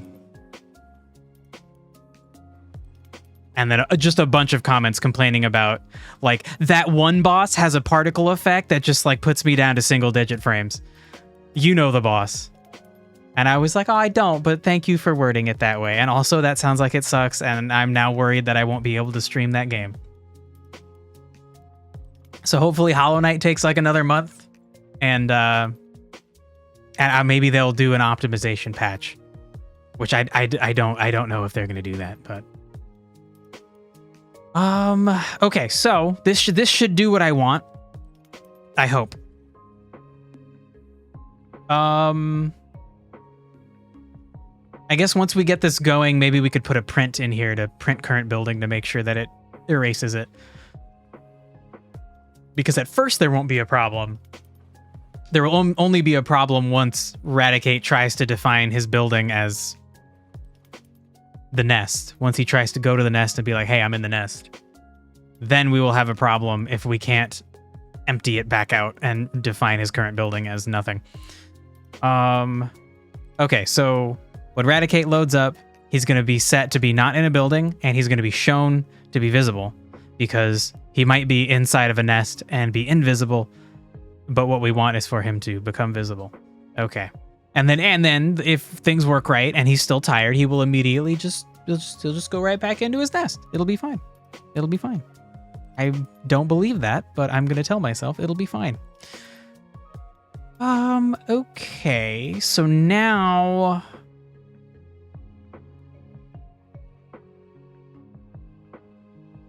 we still need to shit. What do we still need to do? We have the function to enter the building and the function to know if he's at home. But we still need to actually go there, right? But that's going to be handled as a separate part of the behavior tree. Oh, it is so hard to understand the way that this is broken down. You would think breaking things down into pieces would make it much easier to understand. But because of the way behavior trees work, I have trouble understanding each individual chunk. So all you're going to do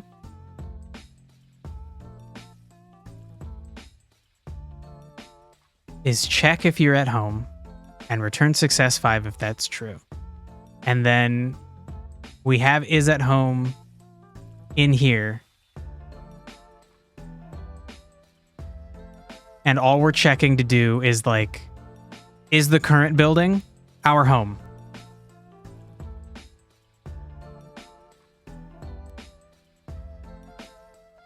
And that works because home and current building are both variables and you're just comparing their values.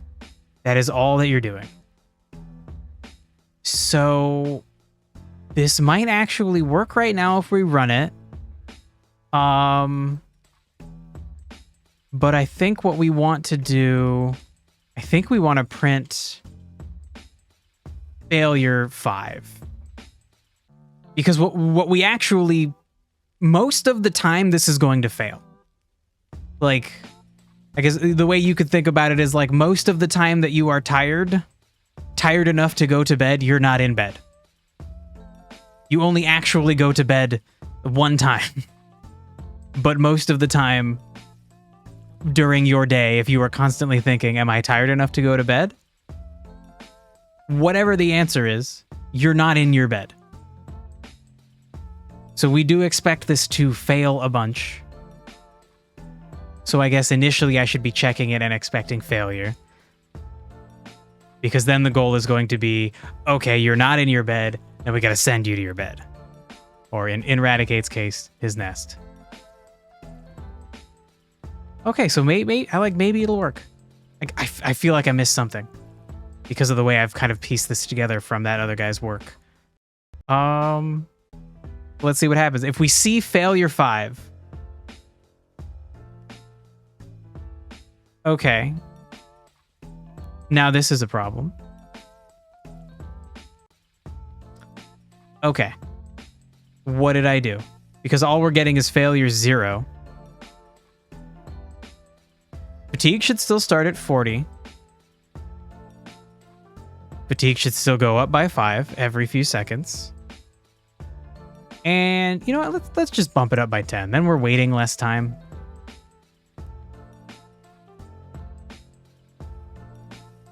And the thing that prints failure,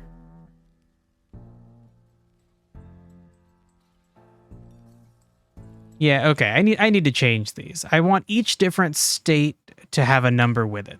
So success 1 is going to be the first part of the tree succeeding. Failure space 1, and you know, let's put a space after it, is going to be that section failing.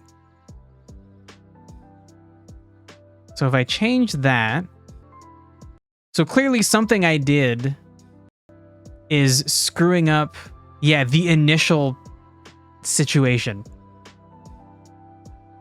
The initial fatigue check is now failing. All right. All right, bro. I don't understand why that would be the case. Fuck. Okay. What did I do that would be causing that to happen?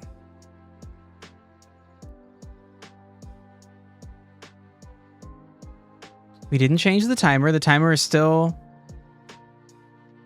restart. It auto starts and then it waits 5 seconds. And then in the Radicate script, we restart the timer. Every time it times out, we just restart it. So that should work fine. What did I add that's fucking with you? I mean, I guess really we could just start taking things out that I just added.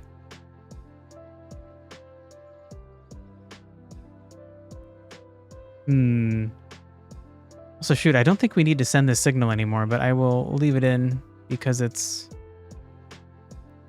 I'm not completely sure if it's vital. Okay, so is this the problem? Having a ready function that sets current building to no? God, what could actually be the problem here?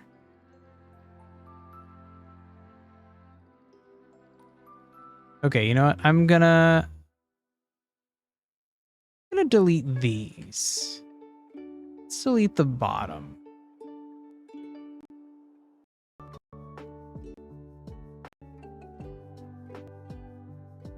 Okay. Not the bottom. Could it possibly be the ready function? I don't think so. Shit, I should have saved. I don't know if it actually loads the current situation or what I saved. Okay, so let's save.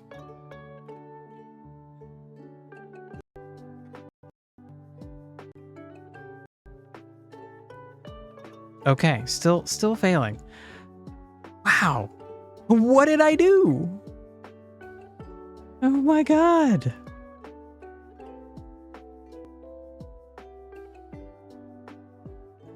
Right, that's just a signal that you can trace. Okay. Well, shit.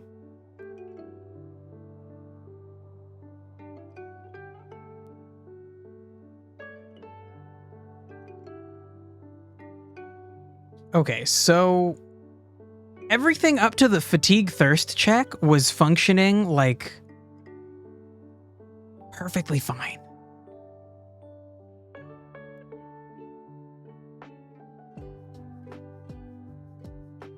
Things in here will print success 5 and failure 5. So we're not seeing like we're not seeing a different failure message and thinking that it's actually the first failure message.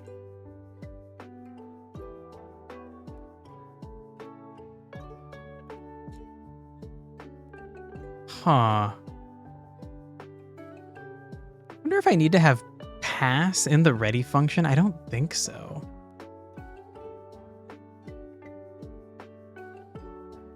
But like if you have things that happen, you don't actually need to have pass. But maybe.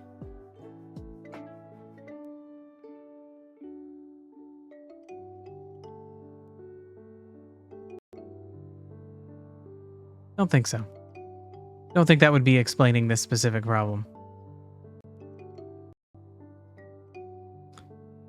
Okay, and just in case reloading will help, let's reload the project.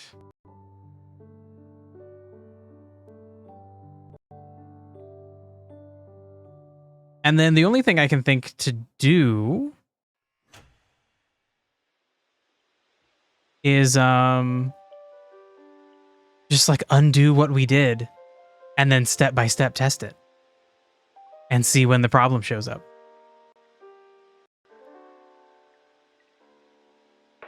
Okay. We are still getting those failures. So what can we do? You know what? I'm going to go ahead and I'm going to make a quick backup. Yeah, get that over there. I'm going to go into C.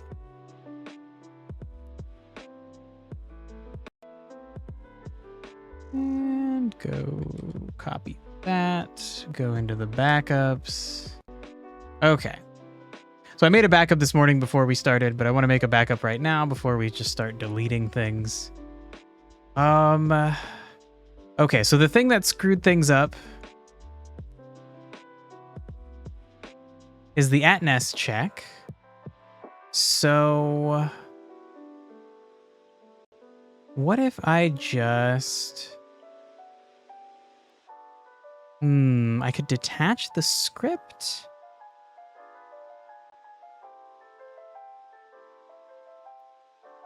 Wow, man, I really feel like it's not you because you don't happen until later. The way that a behavior tree works is you don't happen until later. So I really feel like the problem is in here.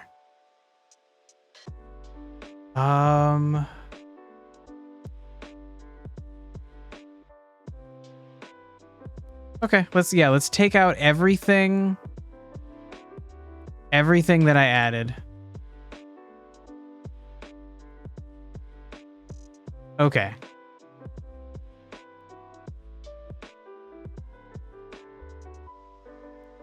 I also added that pass line.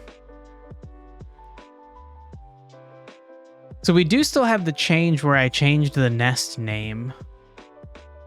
I don't think that should affect anything.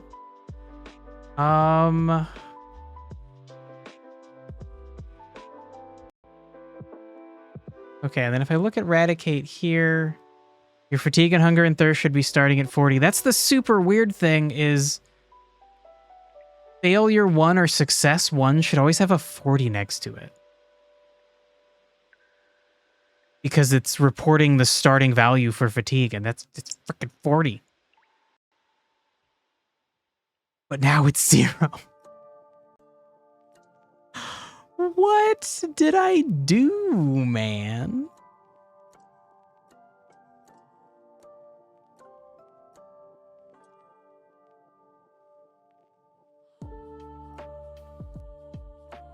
Okay, well, end Eradicate, and then we look at the needs check. So this is the spot that's going wrong. Right, we are getting failure 1 and then listing fatigue.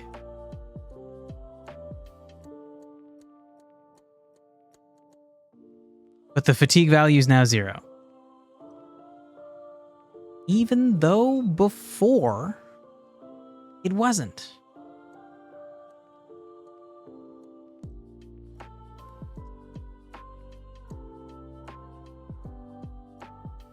So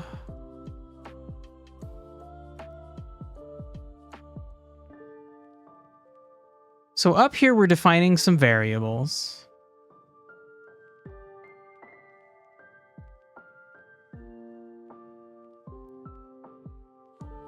And then because this is the first actual section of the behavior tree, we're not putting fatigue on the blackboard until the very end. And same with hunger, same with thirst.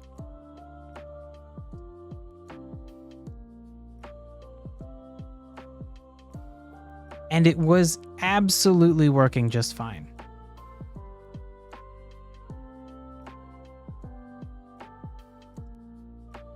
What the fuck did I do, bro?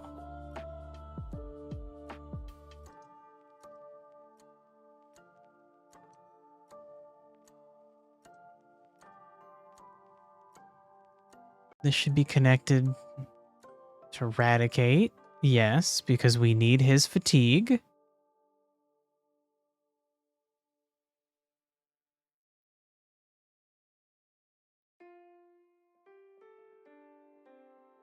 I can't believe this doesn't work. What the hell did I do?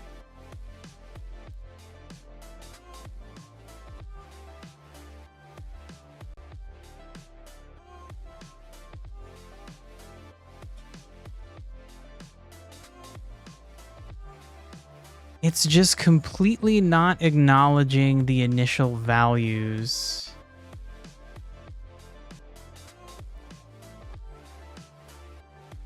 That we have set. Okay. Tried like re-entering 40. I'm gonna run it with the world parent scene selected. Still zeros. Bro, this is crazy.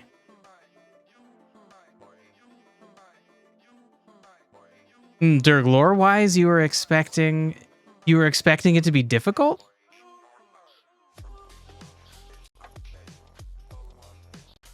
There's a lore reason for it to be difficult? That sounds cool. Although... Oh my god. Uh-huh. Uh-huh. Alright. Look, Dirk, it doesn't bug me, but... one complaint about why is everybody yelling in this chat, and I will time you out for short periods for all caps chatting. I wish I could just force it lowercase. That would be really funny. If I could have limited control to edit your comments and to force your statements to become all lowercase.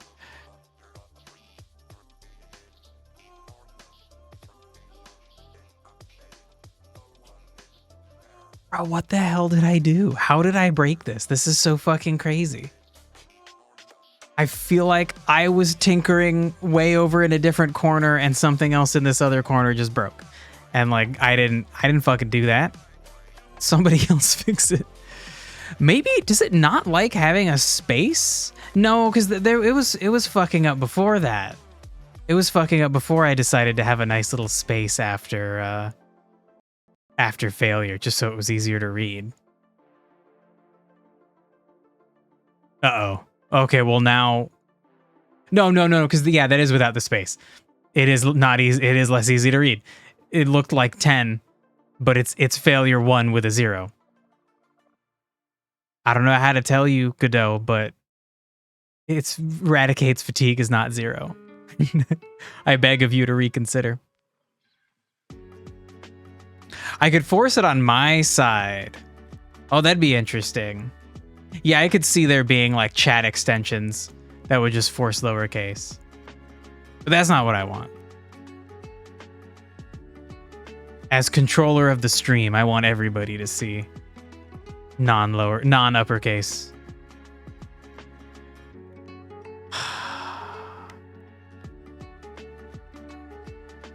What did I do?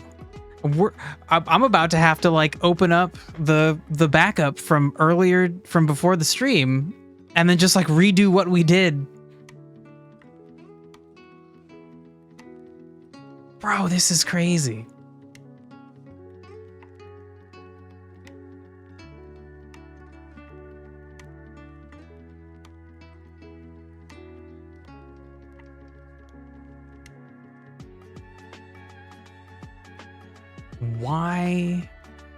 Why are you having this problem? Okay. We take that out. This is like only the things that we actually need.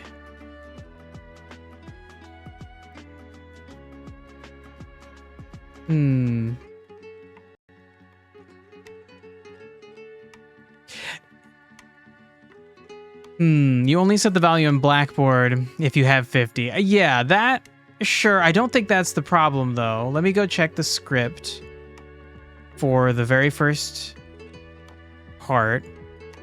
Because this should be printing... This isn't printing the Blackboard value. It's only every future script that interacts with the Blackboard value. This is just printing the fatigue integer. The fatigue variable, which is an integer.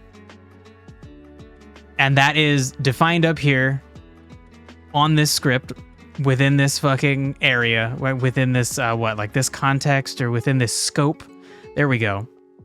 So it should just be printing this fatigue variable, and this fatigue variable should just be Radicate's fatigue.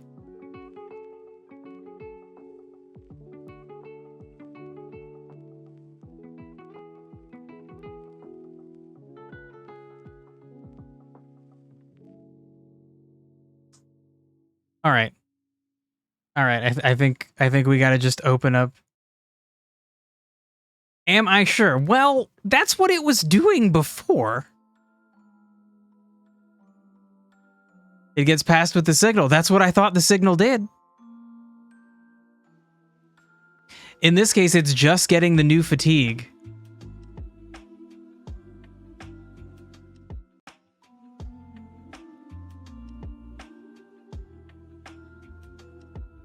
Hold on, let's go back and look at Radicate.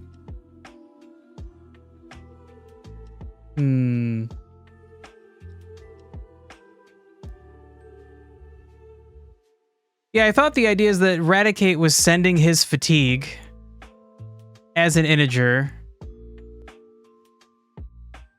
to the needs check.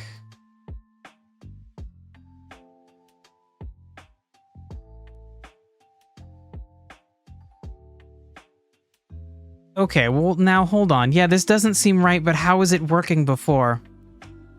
I gotta open the old project.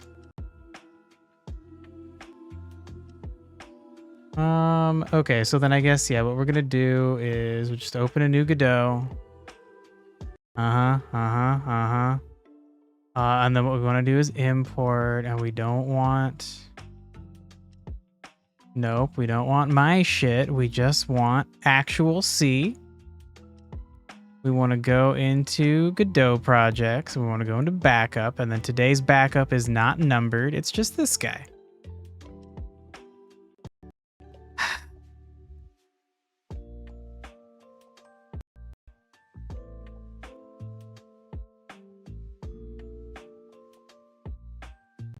This is almost making me feel like what I should be doing is every step that I succeed, I should save a backup.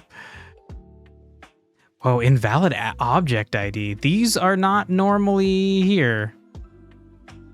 Normally there are no errors after behave is initialized.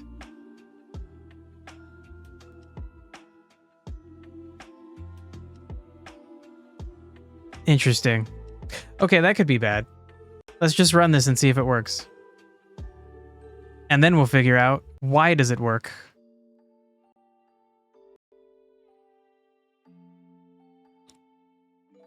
Okay, wait, now hold on. Am I in the new one? What the? Where have I saved all my extended scripts? They should just be saving in, like, right in the res folder. Like, you can see them all in here. Okay, now hold on. I'm gonna close this. Not gonna save you. Let's close this guy's example. We don't need that right now. All right. Starting over.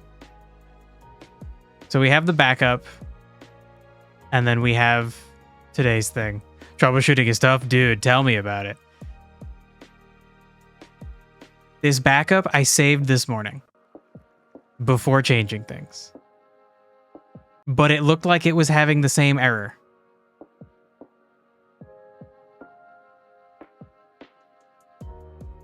Okay, so now interestingly, loading it up, it doesn't have the same problems that it had.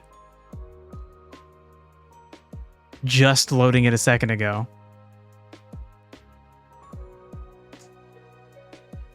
Okay, but you have the newer script stuff that I was working on. Now hold on. What? What is happening here?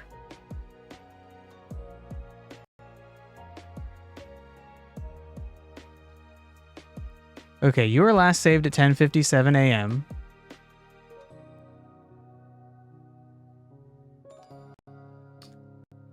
The backup folder was last saved at 11:04 a.m. Oh, I guess maybe because I closed or opened you. Sure, last modified. And it gets modified when you open it.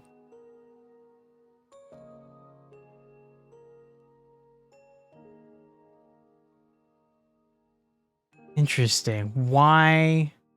Wow. Okay. So, you know, I thought if I just saved a copy of my project folder and put it in a folder called backups, that it would allow me to revert back to that version. But that may not be the case. Because this is definitely the project folder that I put earlier today into the backup folder, but it has newer stuff in it that I swear I was not working on in this project folder. Not in the backup. I was working on it in the main one. What the actual fuck? And I've used this before. I've saved a bunch of backups in the backup folder and reverted back to them when I've screwed things up.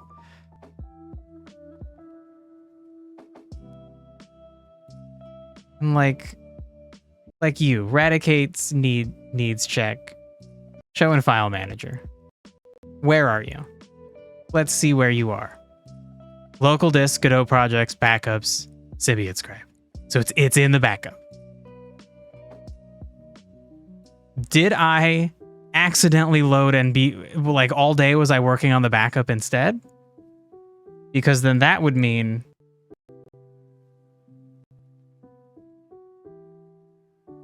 that the one that's not in backup would not have these exact changes. I feel like somehow both of them are getting the changes. Yeah, they both have the changes. What the actual fuck? Shit, did I save another backup? Okay, you know what? That might be it. Hold on. Let's close everything. Let's go find the backup folder. Swoop. I think...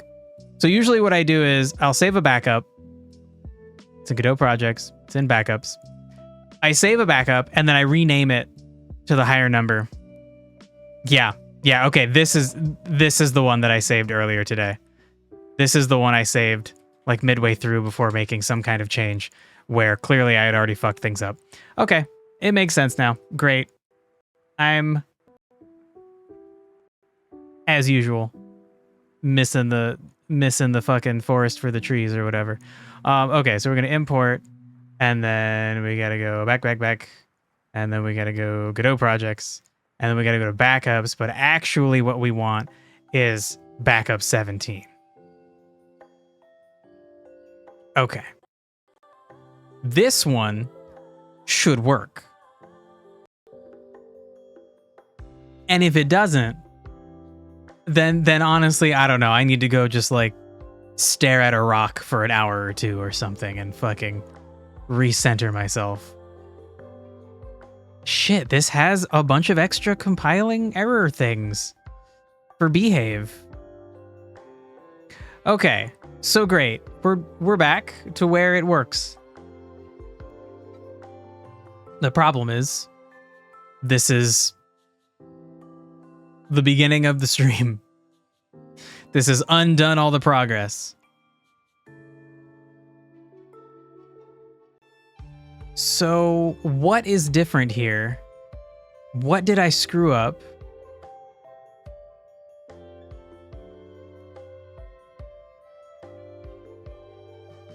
So, Radicate is sending fatigue. Radicate is sending his fatigue to the needs check. And then the needs check is calling it new fatigue. And then setting its local fatigue variable equal to that fatigue value. And like that clearly works. Because we get his fatigue value right here. And let's fucking change it. Let's change it to a weird thing. Let's make it 40 fucking 1. And then let's run it.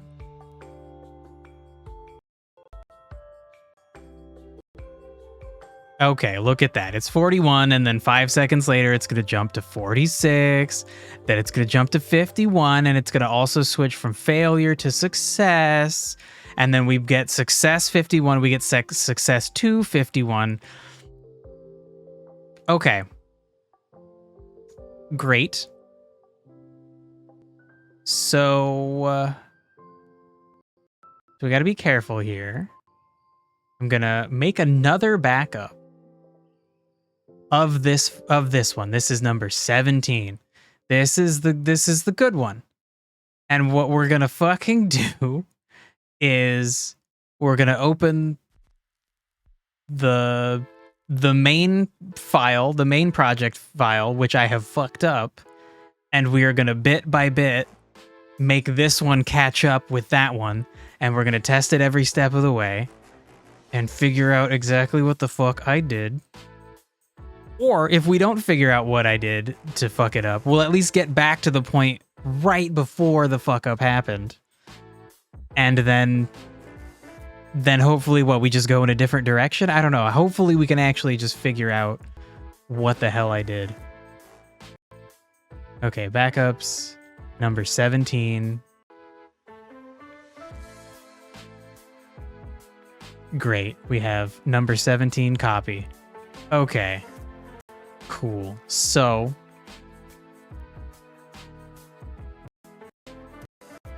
open Godot. And we are going to open projects, Symbiote Scribe. Okay. So this guy's fucked up. But it should be pretty quick to catch up. Because like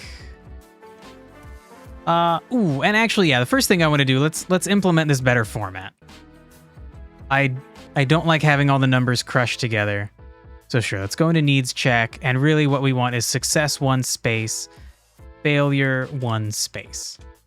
We're gonna test this step by step. Show me a nice, more legible, more readable. There we go. Failure space 1 space, and then the fatigue number. And then we're gonna get to success. We're gonna have a nice format and a bad format. So then let's go fix that one. That one's in here. So what we would want is failure 2 or success 2, but with spaces before and after the 2. Okay. We're going to check that one.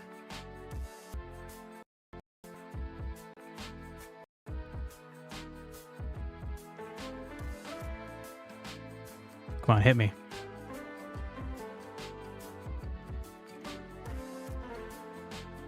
Okay, great. We're getting success 1 and success 2, and then fatigue. Perfect. Okay. So now we're going to save, and we're going to move on to changing the hunger check. So all we should have to do, we want to extend this script, and we want to call this eradicate fatigue, and then we take out the symbols. Eradicate fatigue, hunger check. Great. This is right in our root folder. Cool. Okay, and then we're just going to copy over what's in this guy. Because this should be fine. It's not fatigue, it's fatigue hunger check. Hold on. Fatigue hunger check, that's what we're working on. Okay. So, fatigue hunger check, we should just be able to copy paste this whole fucking thing. Actually, you know what? Let's just copy the function we need. Give it a little space. Okay. Let's change the format. Let's have the nice space after it. Oh, I guess we're just printing success, so we don't really need to. But now I guess this becomes a problem because we're comparing a value we don't have yet. So I think what we also want to do is we want to print failure if we fail. And we also need to pass along the hunger value. So maybe this is where I screwed things up.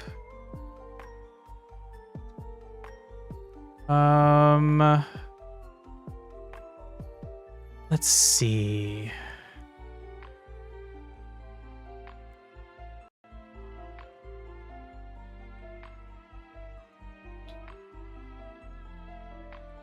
Yeah, actually, that would be an interesting thing to test, because I think all that I did here, I think I did this in an incorrect way.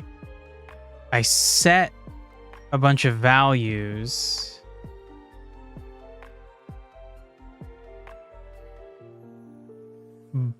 But I'm not getting them from Radicate correctly.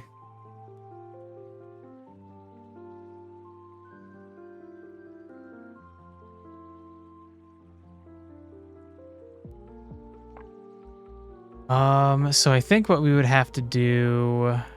Actually, let's see if it runs like this.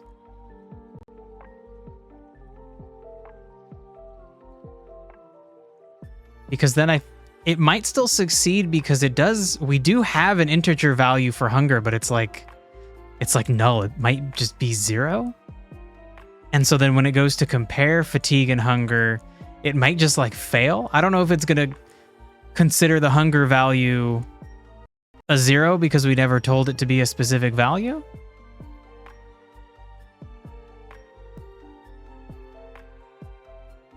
Okay. And then when we jump to success, okay.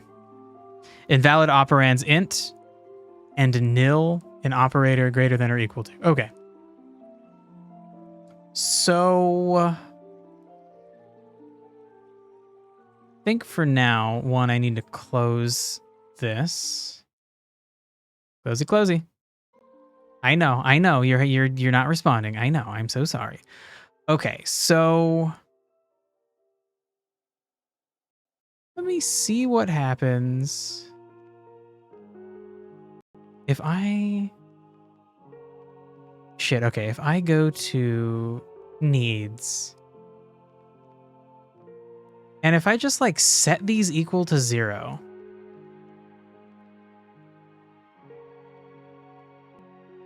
then fatigue should get redefined.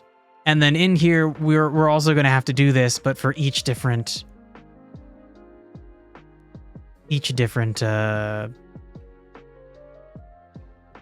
variable. Oh my god. Kept wanting to say integers. They are variables. They are integers, but variable is the thing to call them. I guess actually maybe I should just do that. I would like to know though if I set these equal to 0, if that's okay, just for the sake of like preventing errors.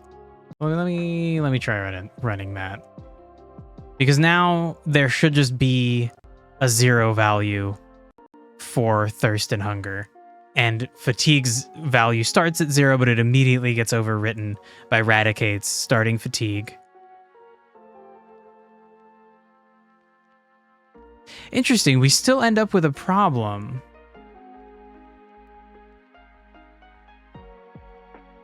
Okay.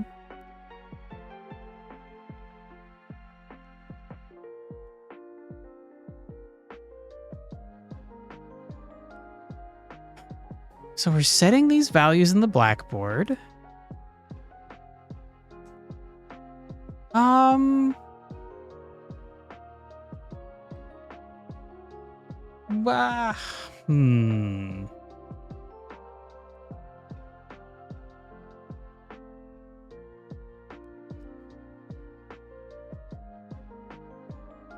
Okay, let me tweak this. How about after we define all these things,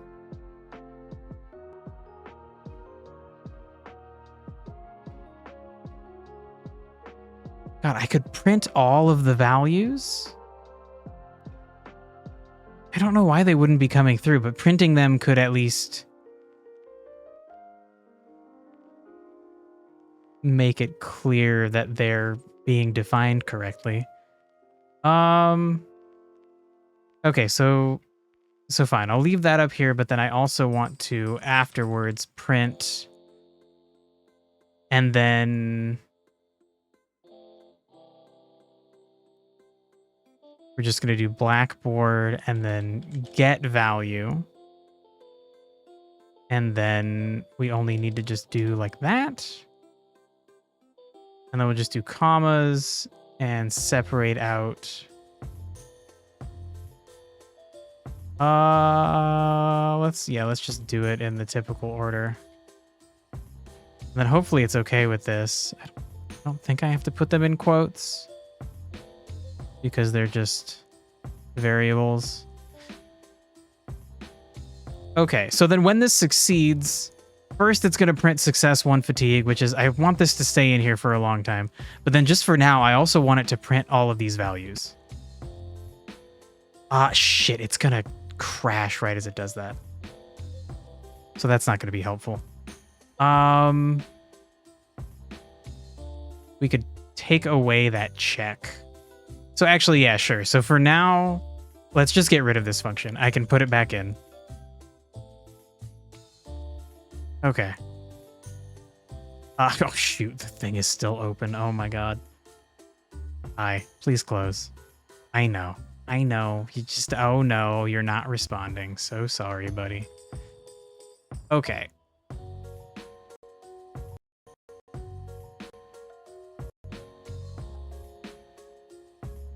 So now it shouldn't crash because we're not doing that comparison of values. But once we hit success, we should get a printing of a bunch of null values. Okay. Okay. Clearly, I don't understand what I'm doing. Now that's crazy because success 1 and success 2 are both printing 61. This is the craziest shit. This is the craziest fucking shit. And success 1 and then the variable that comes after it is just the local variable. We're not using the blackboard yet. So success 1 succeeding, absolutely sensible. But success 2 succeeding... Okay, I have to put it in this format. I have to put quotes. So maybe that's why. Hold on. There's no quotes here. So, fine. Nope, you just add the quotes, bro. Oh. That's actually kind of not helpful. I understand, Godot, you're trying to be helpful by putting a second set of quotes, but it was not being helpful. Okay. That may have solved the problem. Just didn't have the right syntax. I'm an inexperienced coder. That's understandable. In fact, I feel like that's like 99% of what makes it scary for me to try to learn coding is just figuring out the language, understanding what to put where and why. Now, this is really interesting. Did I just like fucking typo? Oh my God, health. I called it health. What? It's just hunger is hunger, bro. Oh my God.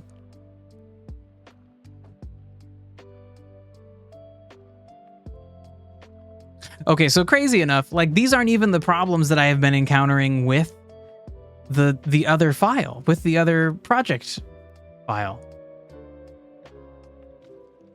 Oof. Apparently. Apparently, I think they're the same fucking thing. Health and hunger combine into one concept. Okay, so now we're at least printing numbers. Clearly, it's fatigue is 56 and the others are 0. Help me, I need some health. Okay.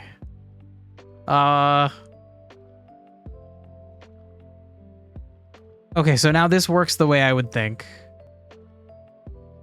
Shoot, 1 second. I gotta restart my sound engine. Great. Okay, so...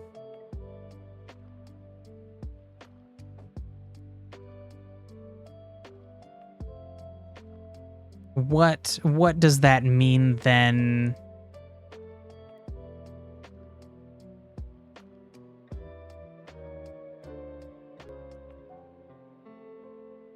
What was the problem here? Oh, nice. I can just Control Z. So the problem was I wasn't sending a value. Okay. So now I'll be sending a value because there was no hunger, there was only health. So then let me take out that extra printing. We don't need it anymore. I now understand my boneheaded mistake. Can't believe I did that. Actually, no, that's exactly the kind of dumb shit I do.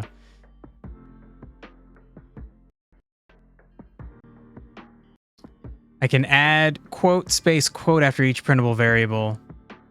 Oh, sure, yeah, to give it space. I should, you're right. That's, I mean, essentially a similar thing to what I've been doing here to have the nice formatting. Okay. So now we get success 3. Great. So things are still moving along like I thought.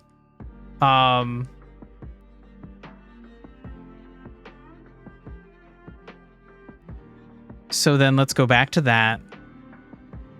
Right now, this is kind of a sham because we're not really checking actual Blackboard hunger value from Radicate. It's just a 0 that we've put in as a placeholder. I will eventually set up the signal to deal with Radicate sending out its hunger. I want to catch back up first. Okay. So we get success 3. So this part functions. So then now we can move on to the thirst check.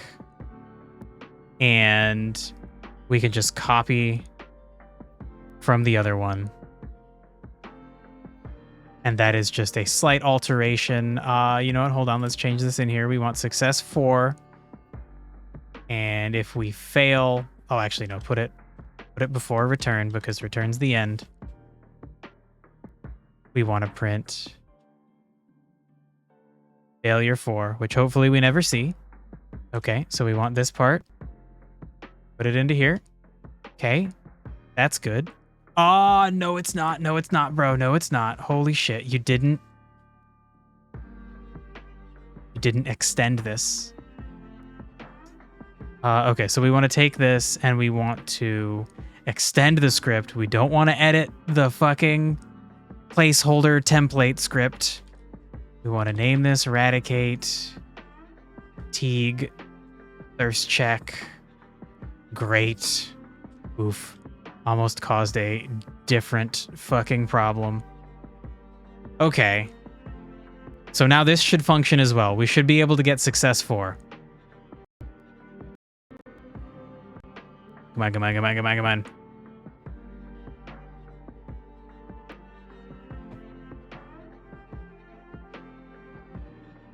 And okay, success 1, success 2 with the fatigue values, and then 3 and 4 are all functional. Okay. Cool. What the fuck?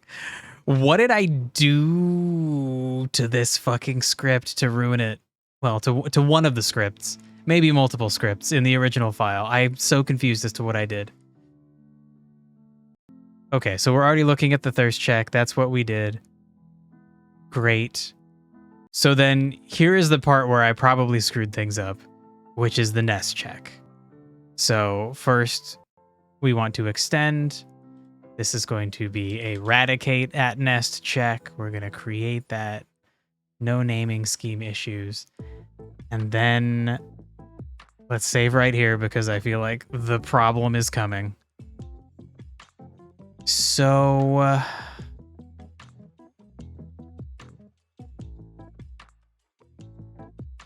okay, so this uses a function that we have to define in Eradicate.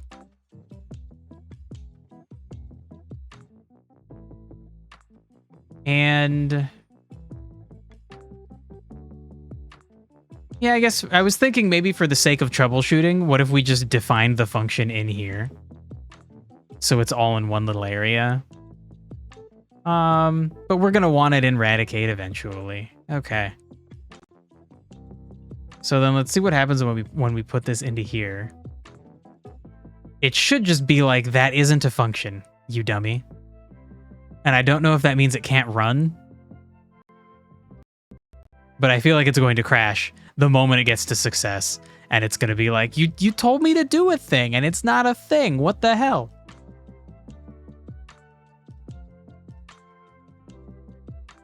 Yep. Okay. Is at home. Non-existent function. Great. And it's specifically in Eradicate because this is actor. This says to look in the actor script for a function called isAtHome, and our actor is Eradicate, and boy does he not have a function called isAtHome. Okay, so now we got to make it, but until it crashed, it still had things connected correctly. It was still printing the correct values. Shit, I gotta close the thing. It was still printing the correct values for fatigue. Okay. So just to make sure, let's just make sure. If I remove that, but I don't actually save, it's gonna run what's here, not what's saved, right? So now it should just succeed. Because I took out the bad part. You gotta wait 10 seconds.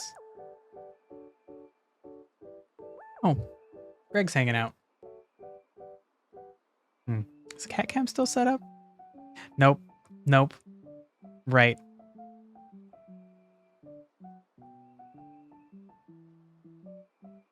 Okay. So it does work, right? Great. So far, all we have to do is undo the thing that we did, and it will work fine. Great. Wonderful.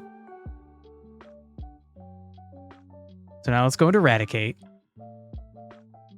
and figure out what the fuck I did. So we need to add the isAtHome function. And in the other script,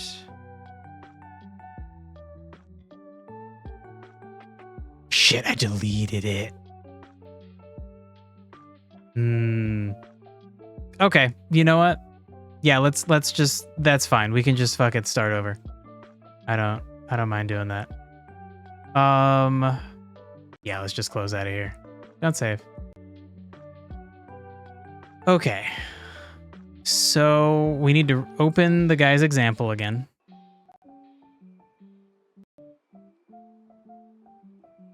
The reason I want to just redo this is I still, I don't fully understand how this gets me what I want.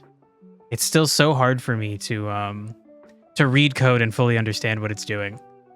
And I feel like a lot of times I'm making pretty big leaps of logic that sometimes very clearly work out, and sometimes I don't have a good way of proving that they work out exactly like I thought.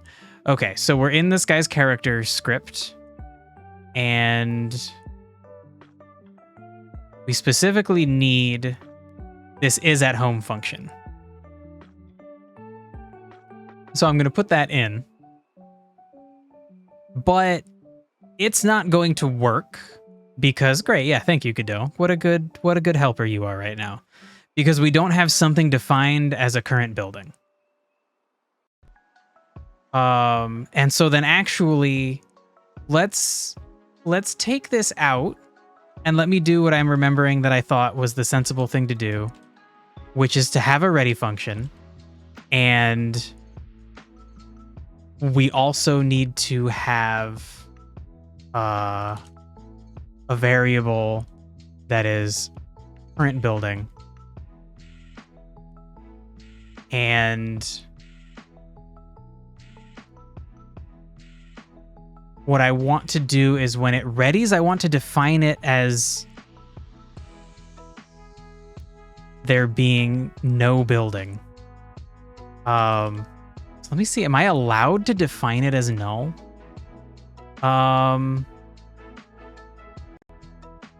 Okay, so yeah, you know what? Let's...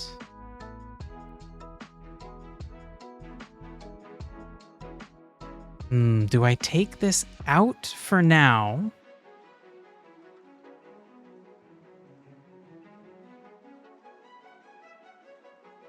Because I want the script to run effectively without this. Okay, so yeah, let's take this out.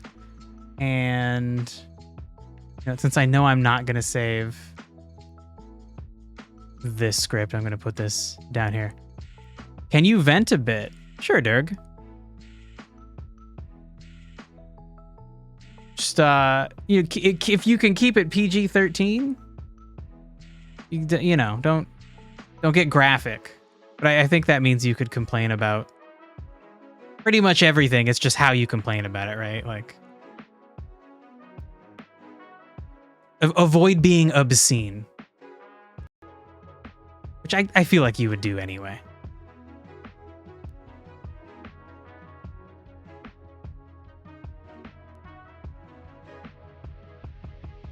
Eradicate script. Okay. So we're going to try this first. No, you're mad about this. Could not find null. So null isn't just a thing you can use? Shit, I thought null was just a way to say nothing.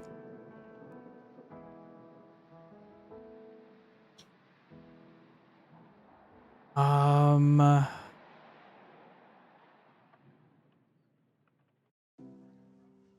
Hmm.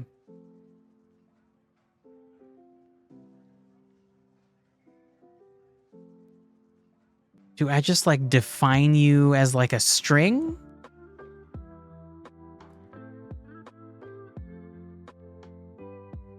Let me find the variable types for Godot. I feel like we could just define it as a string and just say like, you're a string, but you're empty.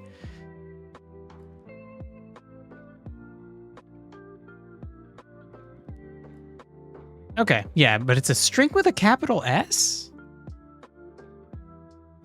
Yeah, that's GD script.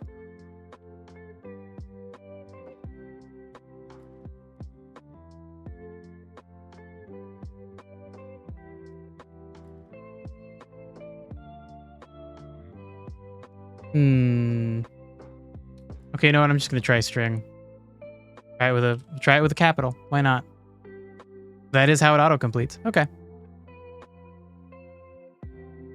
Mother of one of your friends is temporarily stuck in her bed due to health. That sucks. Tended to work, left her with his brother. About 8 hours he returned and met his brother at the door, and he found his mother unfed. He was literally begging for some bread. Jesus, dude. Well, as somebody who has a giant piece of shit for a brother, maybe your friend is not at the point yet where he realizes that like his brother's a giant piece of shit and you can't fucking trust him to do anything. That's fucking crazy, man. That sucks for your friend. It's really hard to realize that family members suck and to like realize you can't rely on them for anything. Or even worse, that like they'll like hurt you or be mean to you, so you have to just completely avoid them. Like there's something in our brains that's like, oh, but they're like my brother or they're my mom. Like I have to trust them. Like, no, you don't. And you have to learn that you can't. If they fucking suck. Which it sounds like this guy's brother fucking sucks. Unless he has some legitimate reason, but it sounds like he just fucking sucks. Derek, I'm sorry your friend is dealing with that, man.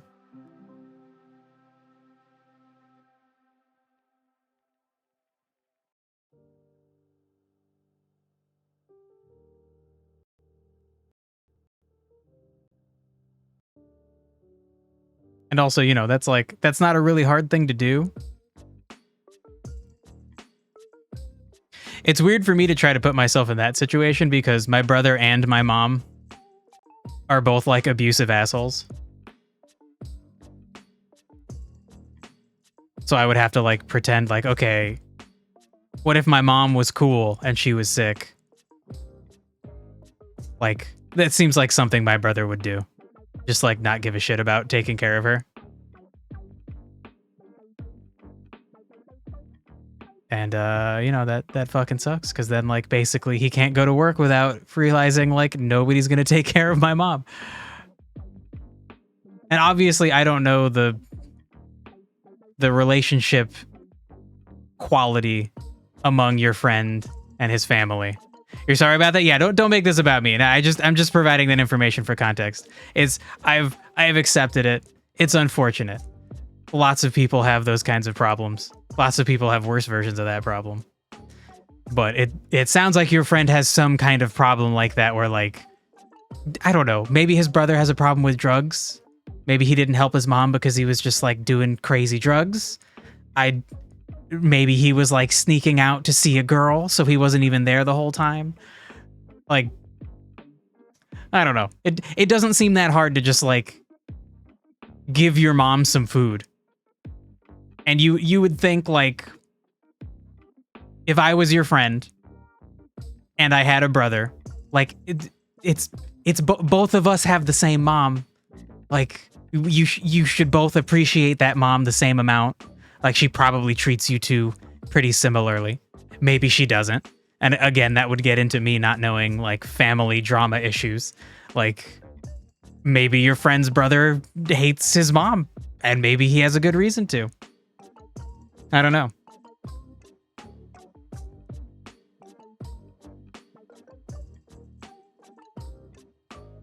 seek something to blame it not on him. I want to see the best in people.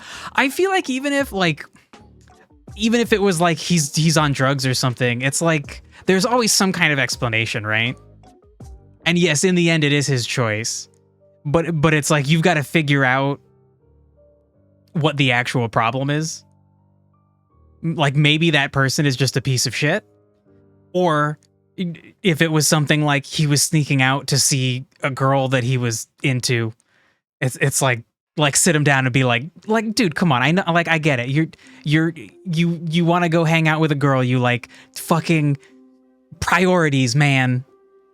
I don't know. He's fucking ignorant even to wear a hat. Now, hold on. What kind of hat we talking about?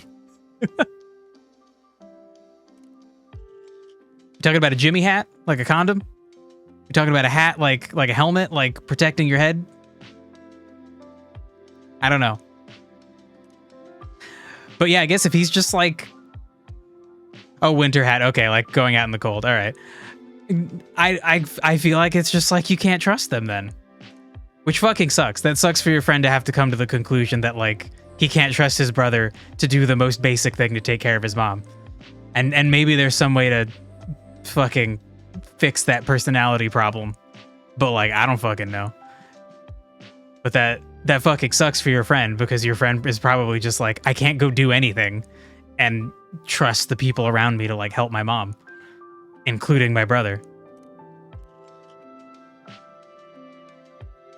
Close to a week ago, brother knew about her health and returned home with a cough, and she got the cough the next day. Oh my god, dude. Yeah, that shit has been really crazy with COVID.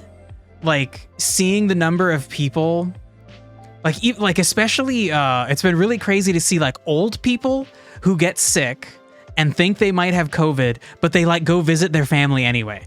And it's like, oh my god, like if any group should be taking COVID seriously, it's old people. And like they're not. Oh my god, Crazy Pants family. Like her family is awesome. She's my partner. Her family is amazing. We like didn't see them for like years because of COVID. We had some like distance visits where we were like out on the lawn far away from each other. And Crazy Pants mom has a friend who the older parents wanted to see the baby of this person's, of Crazy Pants mom's friend. It was like her granddaughter or her child or something. Somebody had a baby. They broke the rules and they all met up, and then they got fucking COVID from it, and they got really sick. And it was just like, you could have just waited. You should have just waited. It's fucking pure egotistical ignorance. Yeah, I honestly can't. I don't know if that's true. It might be. It's so... Like, I always try to figure out what people are doing and why they're doing it.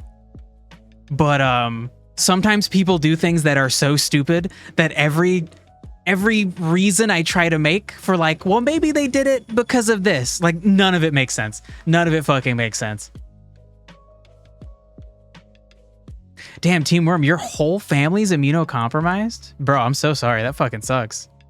I'm glad you don't have any idiots in your family and you guys were like good about distancing. Also, hello, Brentley. You have come in during a serious conversation, which I guess is mostly over. People fucking suck, and they should know better sometimes, and it's frustrating to deal with them. That is my summary. And yeah, there we go. Yeah.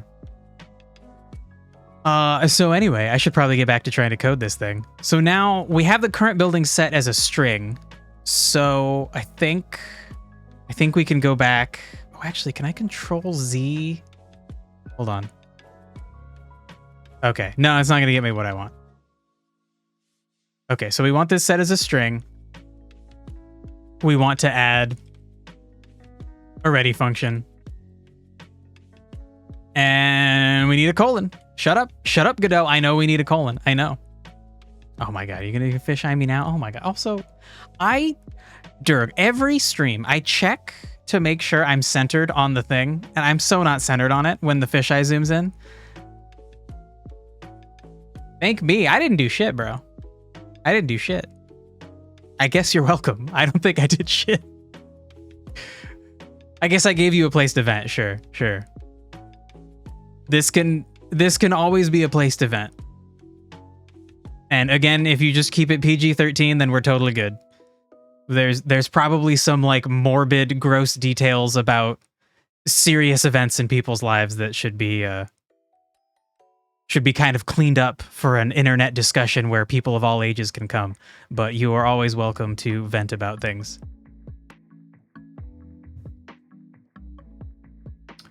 So what the fuck? What are we doing in the ready function? We need to define something in here. We need to define the current building. Yeah, hold on. Let's do it in the exact order. Social sharing of a problem / emotions is a big deal. Yeah, that's true.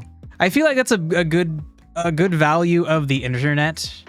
When I try to share my feelings about things, sometimes it's really hard for me to formulate sentences, and I feel like typing them out is a really nice way to do that.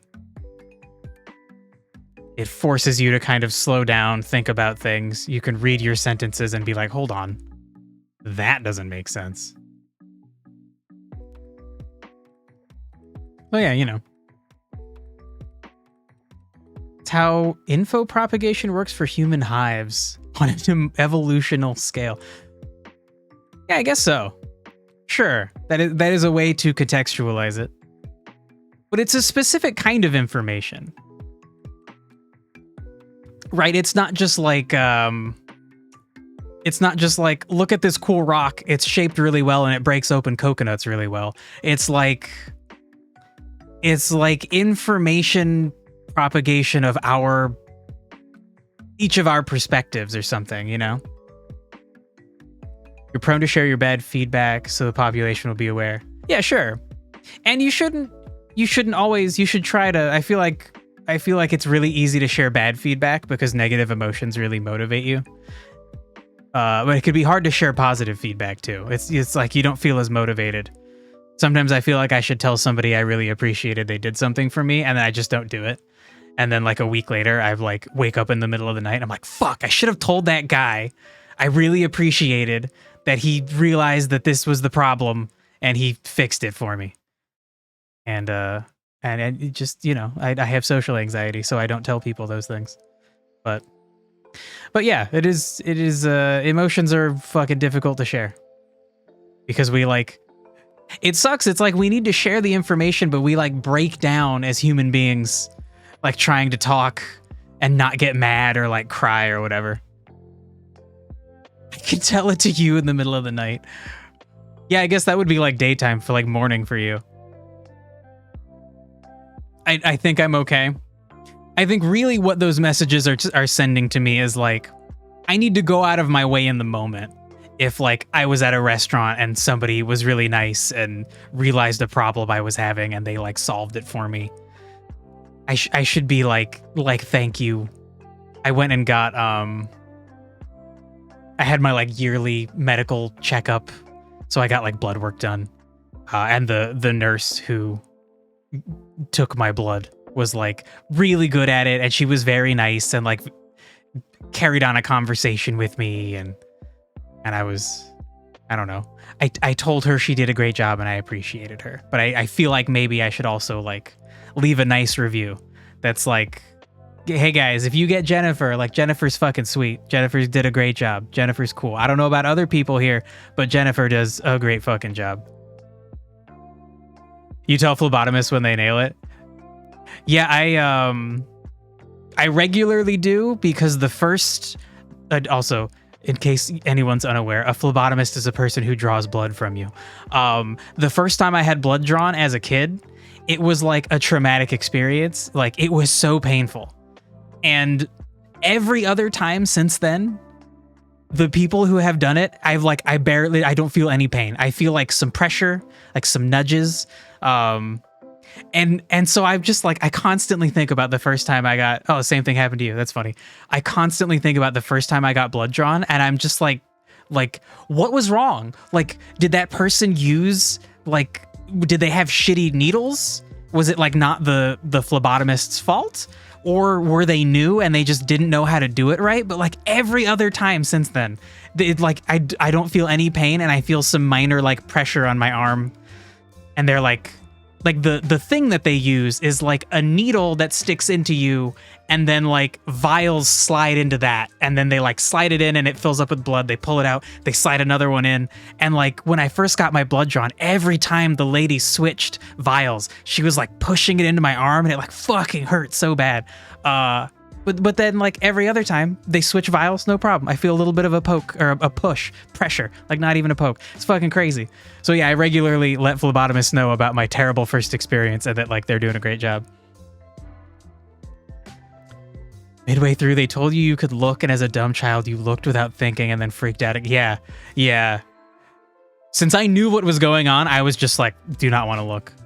And I will occasionally look these days, since it like doesn't hurt, and it is fascinating. Like, they can get so much blood out of your body, like in moments. It's fucking crazy.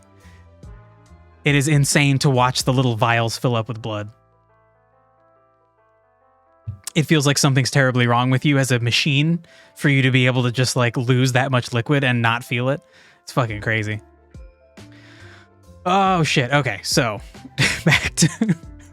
back to the situation at hand. I'm adding back in the success and failure check. That's going to check if the actor is at home. And so then we're going to go back to Radicate, and we need to check if he's at home. So that's the function that we need to add. Why are you... Oh, because nope. Right. Before we add the is at home thing, I want to have the ready function. And what I want it to do is I want it to show the character, because again, the character might be hidden because it's inside of a nest when the player leaves the area. And then when the player comes back, I want to re-show the Eradicate, and then he'll run through his behavior tree. So if he's still tired, he'll go right back inside of his nest. And we also want... This is the thing I don't really know how to do. We want to set current building, but we want to set it equal to like nothing. And I fucking thought we could just use null. Shit, and you know what? Okay, so I want to test this. So we're taking you back out. Not yet. Not yet. Okay, you can't assign null as a string. How do I just make you empty?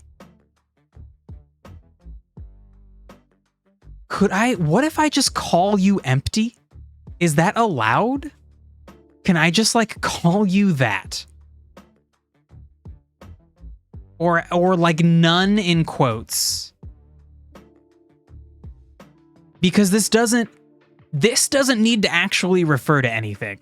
In fact, at this point, I want it to refer to nothing. I don't want it to actually be designating something as a building that the Eradicate is in. Okay. Maybe that's okay. Let's see if it will run like this and not be mad at me.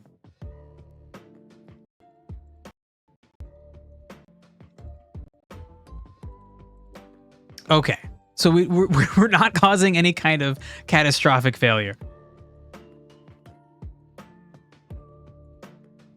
Cool, and we get all of our successes 1 through 4.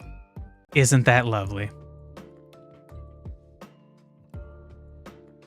Oh my god. So now every time I say lovely, I think about this silly thing. The one streamer on Twitch I watch, Kyle Bosman, every year with his chat, he makes a like concept album, and this year's album what the concept was songs that are based on 90s cartoon shows that did not get they did not get greenlit. They did not go to air. They only had the pilot along with the theme song. And Kyle always writes like he writes lyrics and makes like demo tracks, and then he has actual like talented musicians make good songs out of them, and then everybody in chat gets to vote on which version of each song they think is the best, and then that gets put into the final album. But Kyle is very funny. He's very good at being funny. And so a recurring theme in all of the lyrics to all of the fake 90s shows was a turtle named Lovely. So now every time I say Lovely, I fucking think about a turtle named Lovely. It's fucking stuck in my brain and I hate it. But it's a good concept album. It's very fun. It's very silly. Okay, anyway, fucking tangent over. What the fuck am I doing now? We have the current building. Every time we run the ready function, it will define it as none. So then Radicate should be starting from a good point. And now it's finally time, I think, to add in the function that we need, which is called is at home. Okay, so then let me go and find. This is the example that we're copying. So we want to look at the character. We want to look at the character script.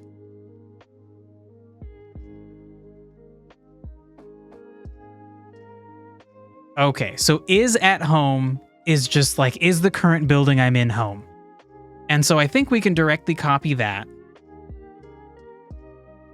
Pretty sure. And I guess just like put it in here. No, you're in the, you're not in Radicate. You got to be in Radicate, bro. Go to the Radicate script. Okay. So yeah, let's put it after the ready function. Actually, after the ready and the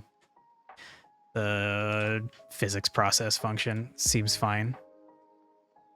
Okay, so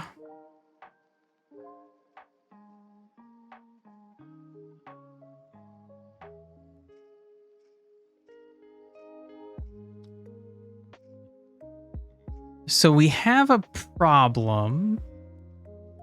And before, the problem was that we didn't have current building defined, but now we do. And so you can't do an equivalency for string and nest. So then this variable is not a string. I kind of thought the idea was that this was a string.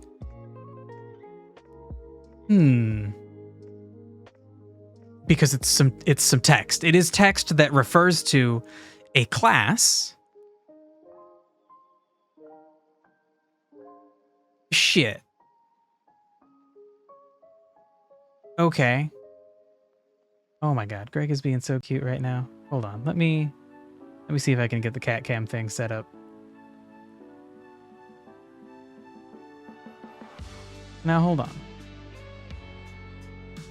I switched it from 1 to 2, of course. Okay, I see. Look at this cat. She just sleeps upside down.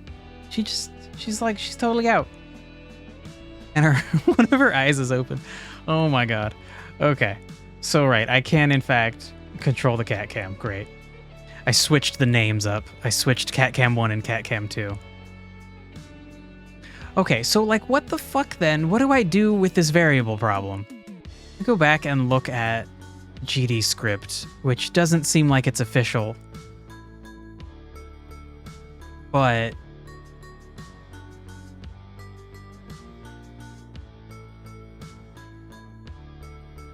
some variables don't have their value set, and we can assign different types of values to the variables. Some basic types. So then I just want an exhaustive list of all variable types. I feel like that should just be in Godot. in their fucking library of information.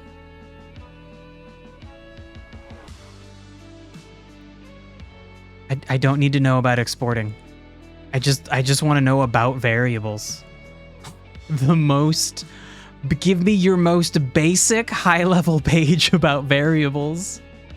How is that not the first thing that comes up? This is not a smart search system for people who don't understand what they're doing. Oh, shit. Okay, all right, fine. This is not going to help me. Then let's think about this a little bit.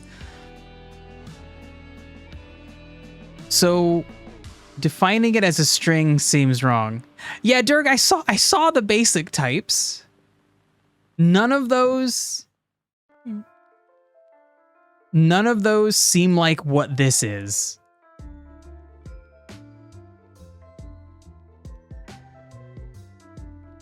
There are eval, dictionary, and array. Ooh. Okay. So then what kind of variable is this, where it is a word, but it's not just any word, it's a word that refers to a class? Is that like a dictionary variable because it's referring to something I've defined? So, Dirk, what I'm trying to do is sometimes I want to be able to set current building to be home. Oh, I guess it should be set to nest? Would that... Huh, crap. Okay. Shit. Yeah, what do I actually want to do? I need to let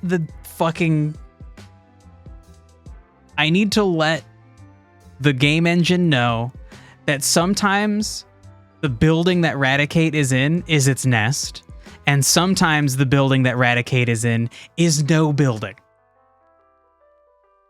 And that is the problem I'm having.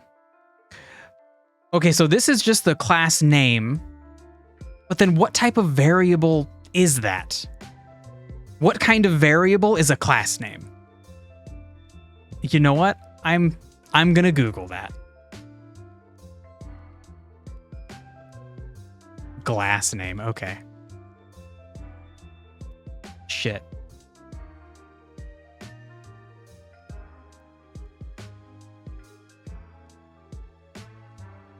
It's a node? Whoa. Or rather, an object. So... am I allowed to say that this variable is an object? Apparently no. Export type can only be built in, a resource, a node, or an enumeration. Shit.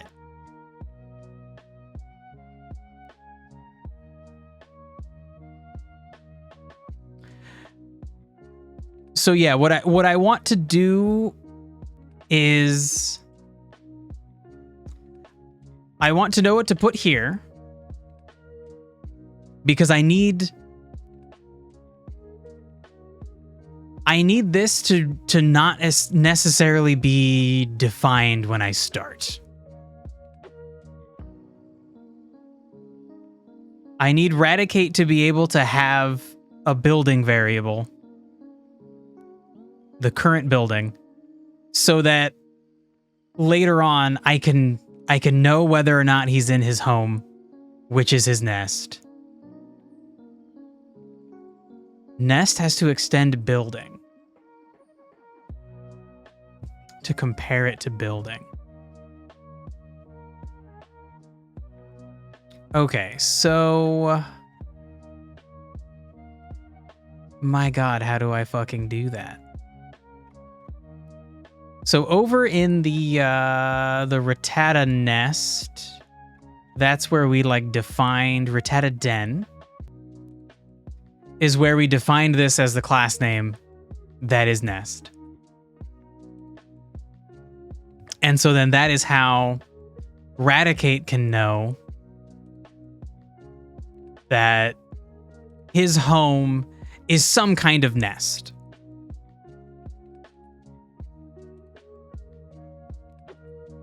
And so we'll be able to set, like, hey, your home, Raticate, is this Rattata nest.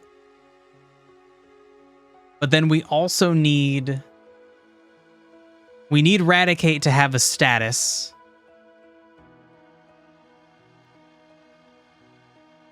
I can make it extend building. Like Rattata Den itself?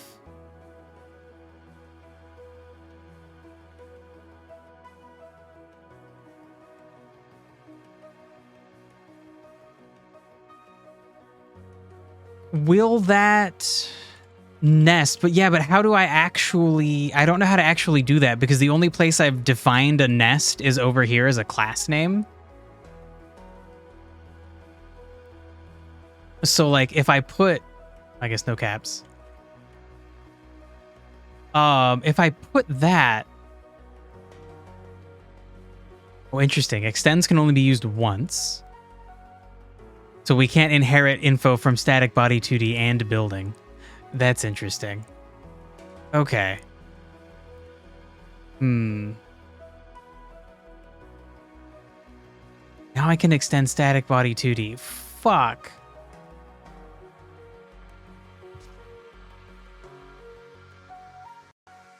I need to change it for nest or building. Damn it.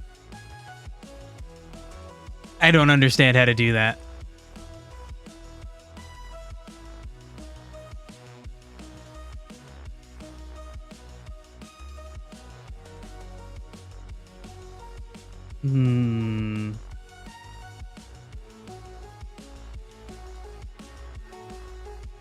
Okay, well, hold on. So if I wanted building to inherit from static body 2D, I would need to have that, like, written somewhere. Would I just write it in, like, the world script?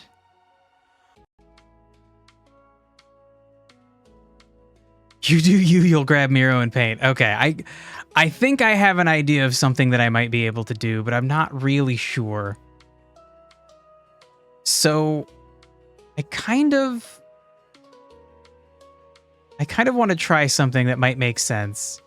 If I just...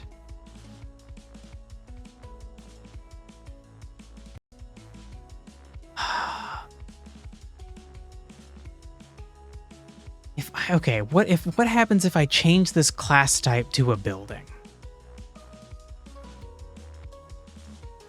I could create a new scene and define building there.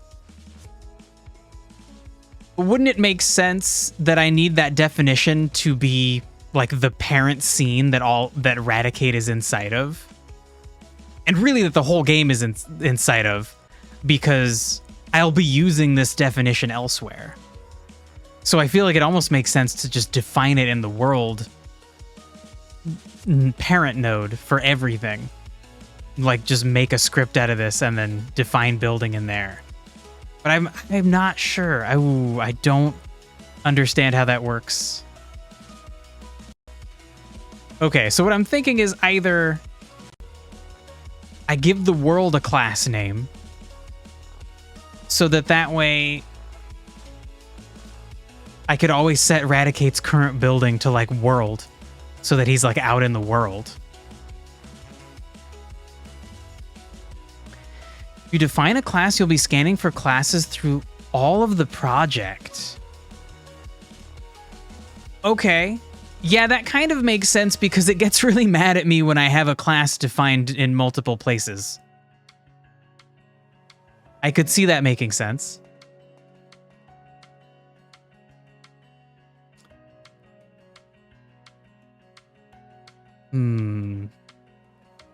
Okay, so I just need to fucking try something here. So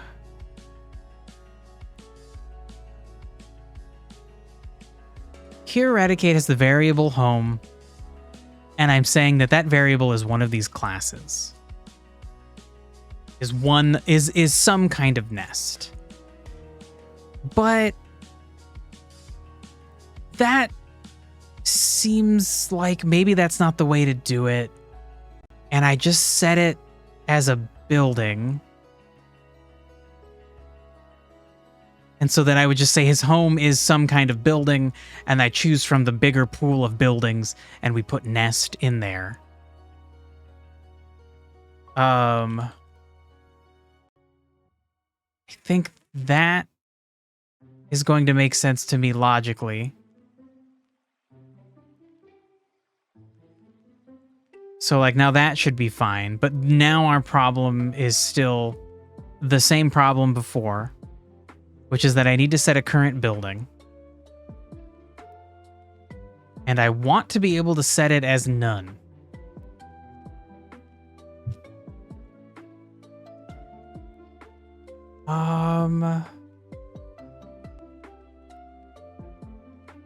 Leaving a class variable undefined? Is that class object variable reads as undefined? An undeclared variable is one which has not been previously defined. Okay, that's not what I want. I want an undefined variable, perhaps. This is for JavaScript. Forgot to add Godot. Yep.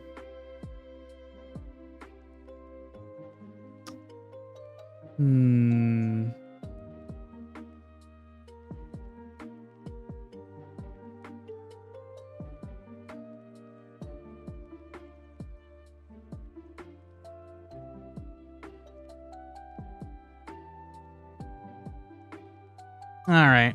This is not getting me what I want. It's so hard for me to find information. I feel like I must understand like what it's like to try and Google things if you like don't speak a language that has Google search results.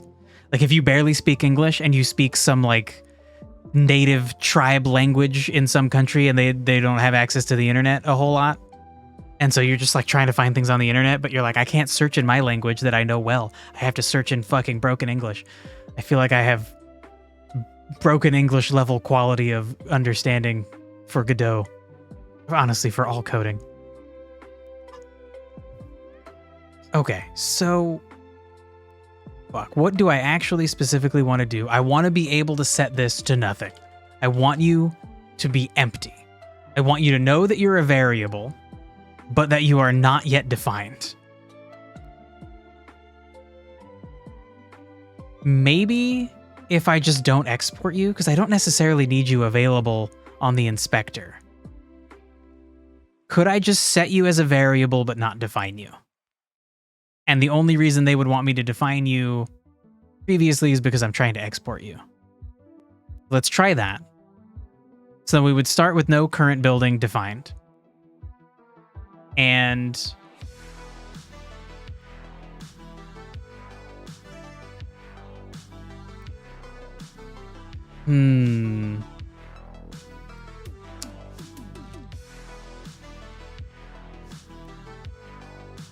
then I run into the problem that if I always want Radicate to be outside from the ready function, that I don't know what to put. So maybe for now, we'll just show him, and then I'll add the note later on, set current building to nothing or to world. So this won't become a problem until later, and I can at least test if this code will do what I want.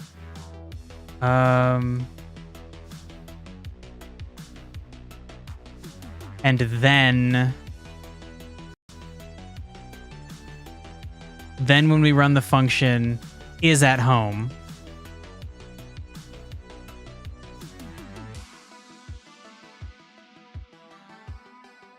it's only going to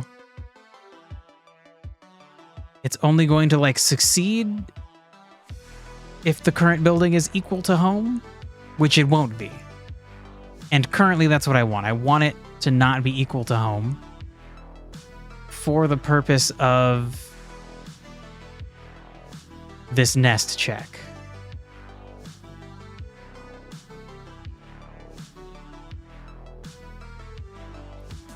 Okay, I feel like this is just going to crash. But let's run it.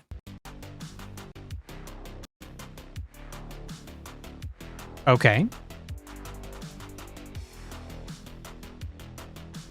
So what we're looking for is just a failure or success 5. It's going to be failure 5, actually. We want failure 5 once we get over... Oh my god, it actually did it. Okay. Okay. Okay. Shit. So then that means... That means we can jump to the next part.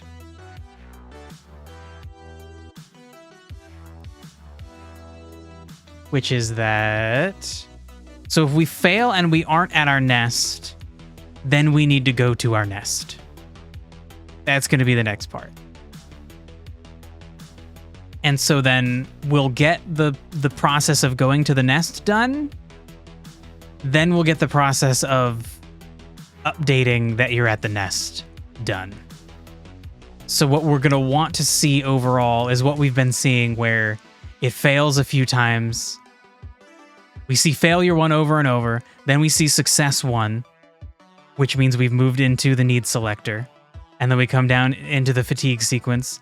And then once we see success 1, we should also see success 2 and success 3 and success 4. Shit, is it 4 and then this one is 5? Was that it? Was that what it was? Let's scroll up. Yeah, okay. Okay.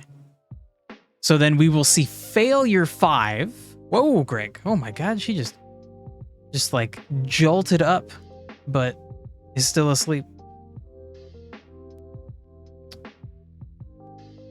So then this actually, okay, it's not this saying failure 5. It's this saying failure 5, which moves us to here.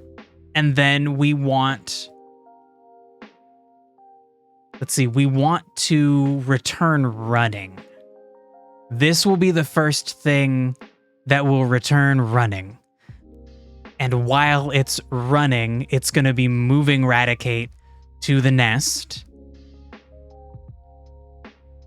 And then when the tree restarts again, it's going to go through the whole same process where it gets to here, and we've seen failure 1 a few times. Then we see success 1, success 2, success 3, success 4, failure 5.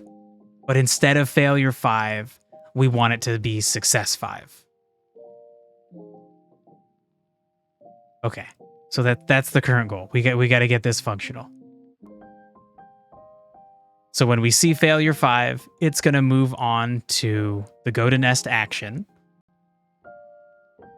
And I guess let's save. And then, yeah, we want to keep the other example open. Okay, so the first step is we want to extend this script. And this is going to be the Raticate go to nest action. And what are we doing here? We're going to do some kind of altered version of this guy's probably walk to building action, I would assume.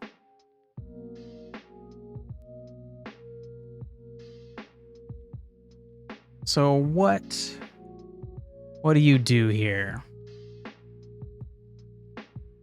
So you're listing your targets of home and work.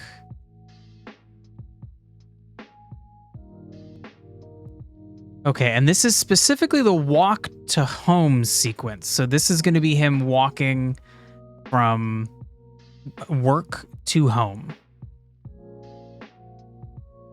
Okay.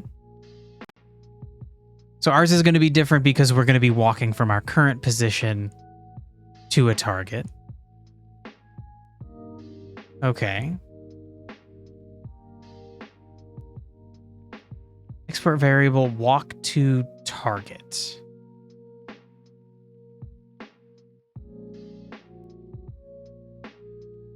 Interesting. So why?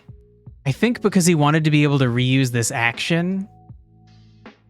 Saying the target can be either home or work. But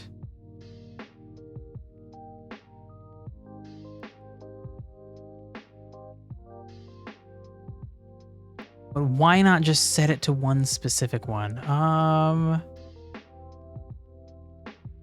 Does he not have a walk to work sequence? Whoa.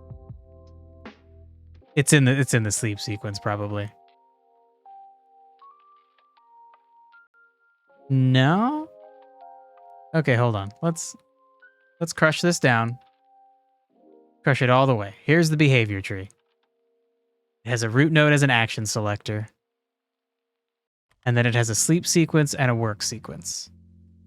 Inside the work sequence,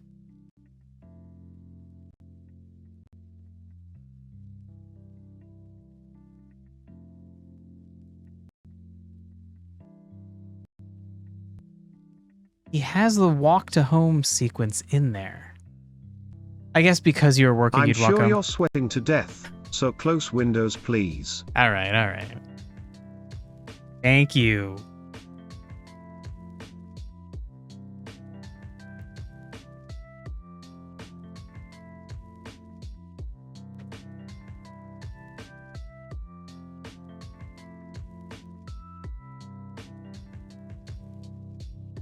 Okay, back to trying to understand this. So the walk to work section has walk to home. I guess because you'd be working and then you walk home. It's freaking 85 in my office. Yeah, bro, I've just accepted the discomfort. I got stuff to do after the stream, but I kind of want to just go sit on the couch and just like moan and enjoy the cold. For context, Greg is in my office, which means the door has to be closed because Greg is not friendly with the other cats yet because she's a little street monster and she thinks all cats are monsters, so she's just ready to fight. So we leave my office door closed all the time. And the air conditioning, it's an old system built by probably not very smart people. It's okay. I'm a not very smart person. I sympathize. So the door needs to be open for air to return and circulate properly. So when the air conditioner's on, if the door's closed, the office gets hot as fuck. So I'm hot as fuck. Anyway, that's the situation. I just got to deal with it. So then the sleep selector, why does the sleep selector have walk to home as well? Did he just name these foolishly?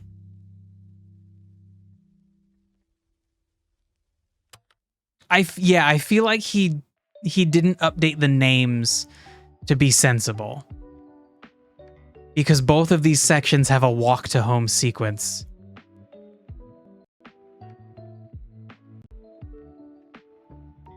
This is walk to building action. The walk to home sequence has a walk to building action in it.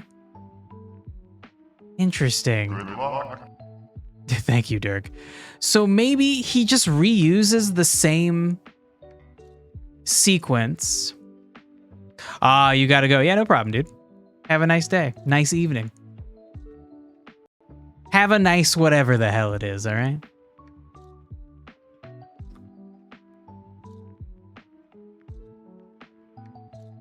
So I think what's happening is he's just setting a target. He just reused the same things, but he just sets the target differently. So even though one of these is called the walk to home sequence and so is the other, I think really this one is walking to work.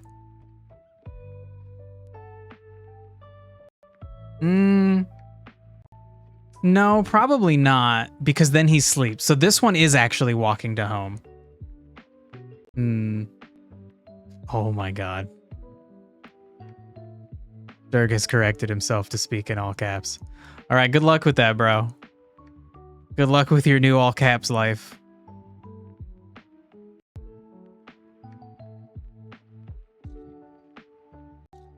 Okay, so this one, it would make sense that this is actually not walk to home. It's walk to work, because then he does the work action if he's at work. Okay.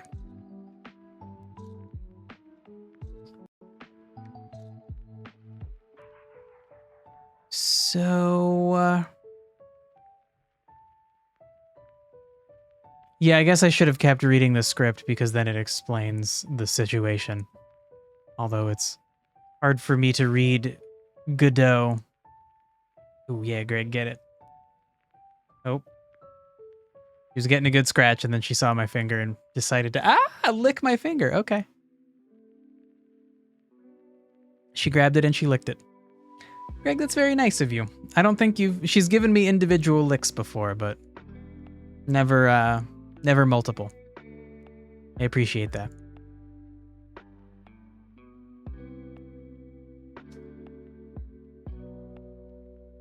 So, what the hell is happening here?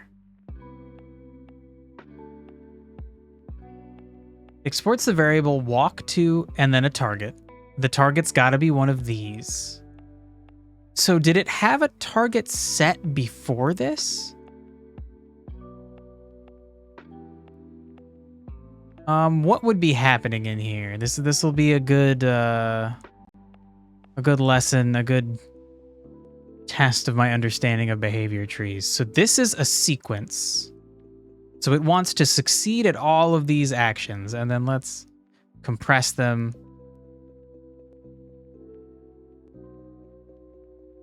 So sure, you would only want to travel to work by first checking, am I not at work? And so if I succeed at not being at work, then I must commute to work, and then I must work. But if I failed, since the above this sequence is a selector. The selector wants to do one of these two things. The selector is going to try to travel to work. If it can't, because it's already there, then it's going to say, okay, don't do this. Just work. You're already at work. Just work. Okay. Okay. So then within this sequence, nope, didn't mean to collapse it. I meant to expand first, not at work. So all this is going to do is just check to see if it's at work.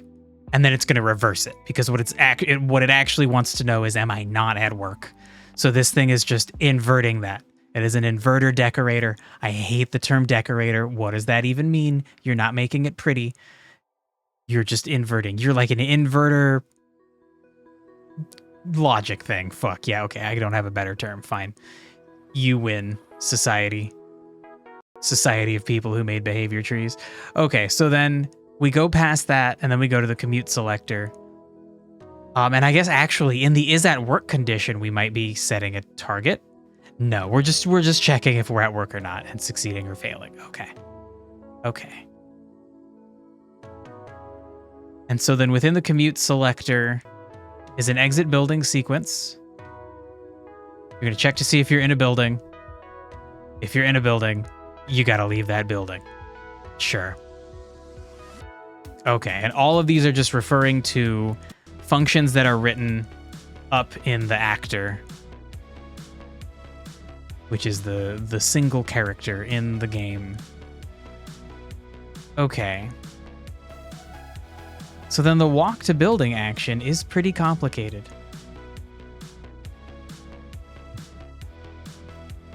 And I didn't really get any hints at what to do in the previous sections.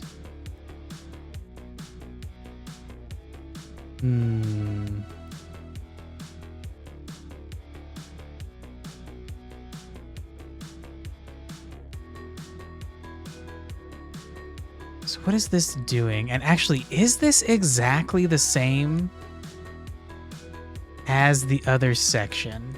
I feel like it is. Shit. Okay, it's an action selector. This is the travel home sequence? Oh my god. I need the walk to home sequence. should be in the other section. Yeah, it is. It's within the commute selector. The walk to home sequence. Walk to build. Okay, so it is the exact same script. So he is reusing the exact same script. Maybe I should be thinking about that. This functions very well, so maybe I should be thinking about reusing the same scripts where I can. I don't like that idea. I get that the idea of behavior trees is that they're blocks you could pull out and put in other places, maybe with minor tweaks, maybe not. But I don't like the idea that he didn't rename them. It's confusing for me to look at this as an outsider, and I feel like more and more as I get older, when I come back to projects I was working on, I feel like an outsider. I'm like, wait, what was I doing? Why was I doing it? So like this being called walk to work sequence, for me personally, as if I made this and I came back to work on it, that would be really important for me. So I don't think I'm going to do exactly what this guy did, where he seems very committed to simplicity, even to the point of lack of clarity. But okay, that's an aside. We know that this is the same script for both actions. Whether he's walking to work or walking to home, it's the same script. And I guess that's pretty obvious right here. Because he's saying if my target is home, then get home. If my target is work, then get to work. And then if the actor is in range of a building,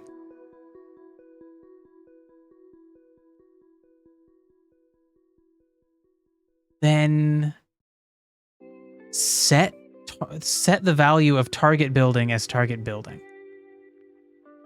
Why?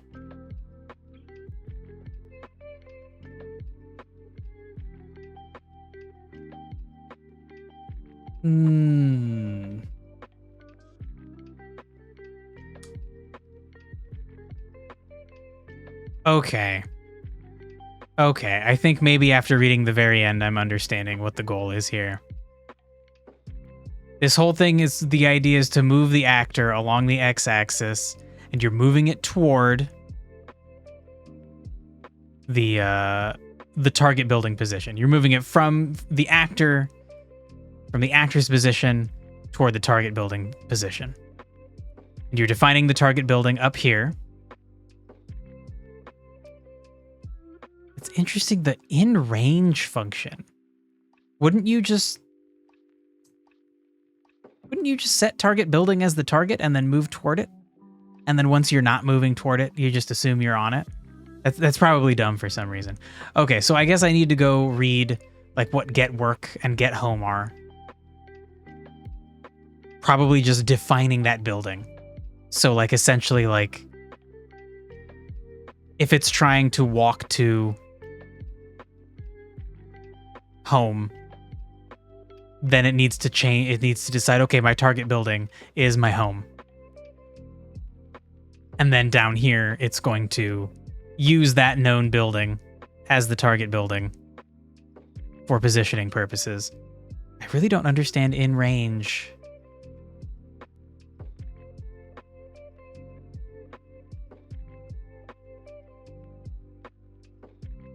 Okay. So the function get work is just going to grab the work location. And so that's important because you can, for the character, this design is set up so that if you want, you can change either building to be home or either building to be work. You don't have to always have it be that work is on the right and home is on the left. I don't really know the value of that, but I guess for a system to be dynamic and changeable, having the ability to change any of these would be really nice. So if you could use it somewhere else, you could just change it. You don't have to change the code. You just choose a different option from your menu. Okay, so then those things make sense. The in range thing, though.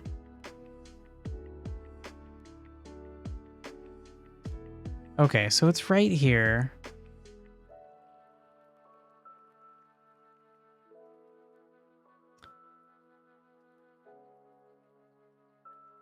So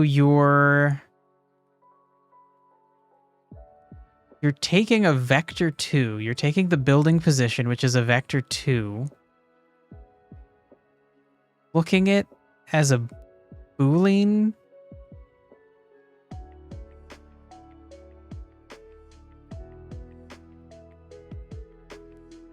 And then checking to see if it's less than 1?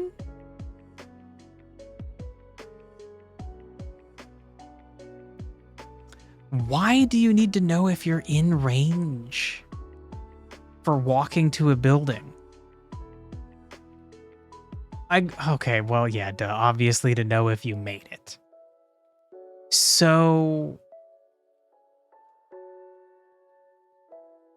Right, okay, sure. Because if you're not very close to the building, then you stay as running and you move toward the building.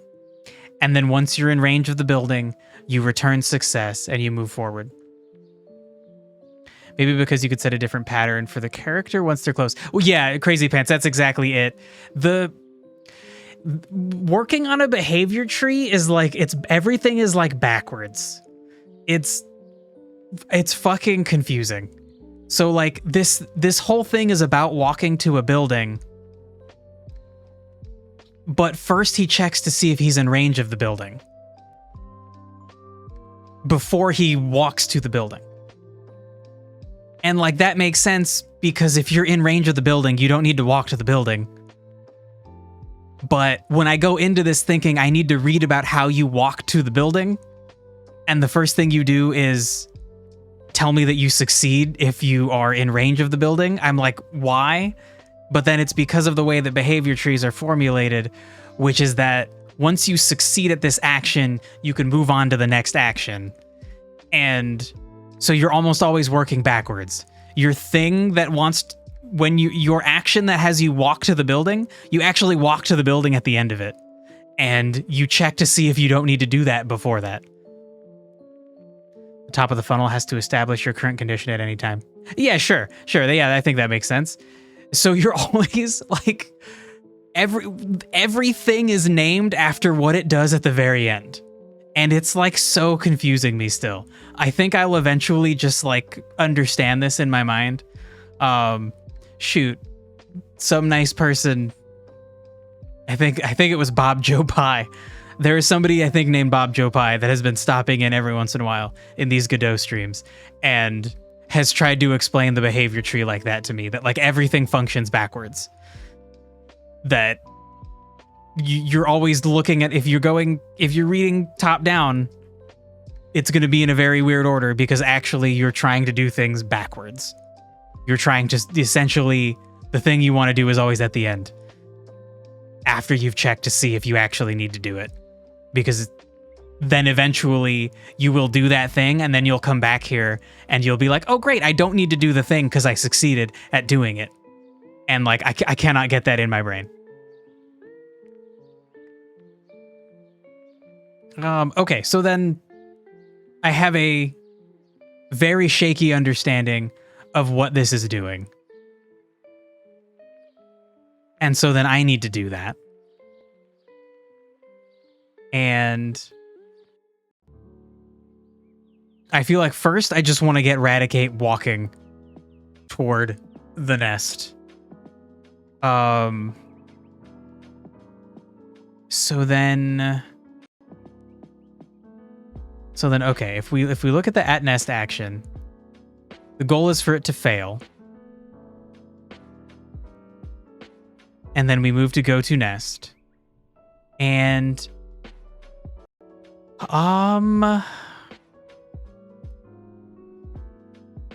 so then what specifically do we need to do? We want to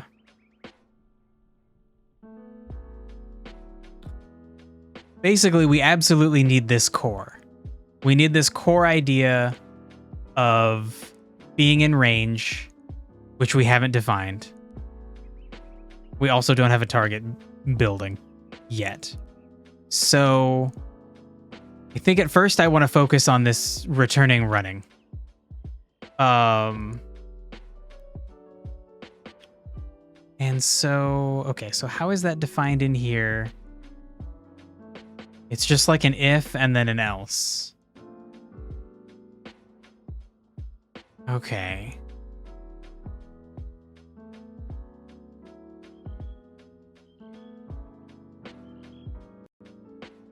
And so actually, shoot, yeah, let me copy this whole thing. And we'll remove what I need out of it. So then, yeah, he like got rid of the like ready function. Yeah. All right, fine. Fine. So for now, the specific things that I need is obviously the tick function. And then, no shit, no, we want each of those indents. No, I just wanted the indents. Okay. I hate when you undo and it undoes multiple actions. I want each individual thing I did undone one at a time. Okay. So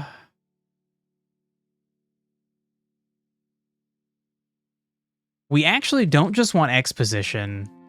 We just want their X and Y position. Because this guy's example just worked in 2D. 1D, really. He's going along a line. Left and right along a line. But we want Radicate to be able to move, to navigate in X and Y. 5, I feel like, is just the speed at which he's moving. So we'll leave that for now.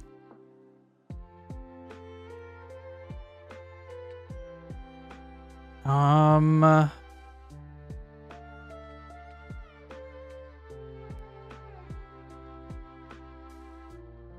then what do we actually need to do? We need a target building. So in this guy's example, he is setting it as a variable in here.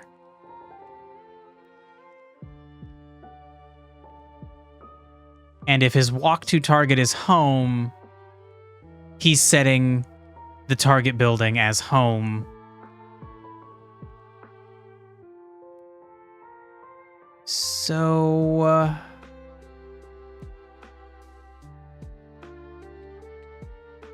how do we just do a simpler version of that? Because we're not choosing between two different locations.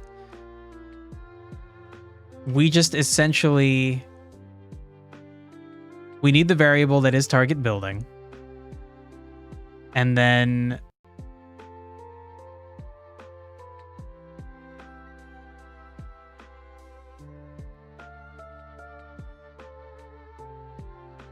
couldn't we just say that like variable target building equals, and then we need something defined in Radicate. Would it just be like actor home?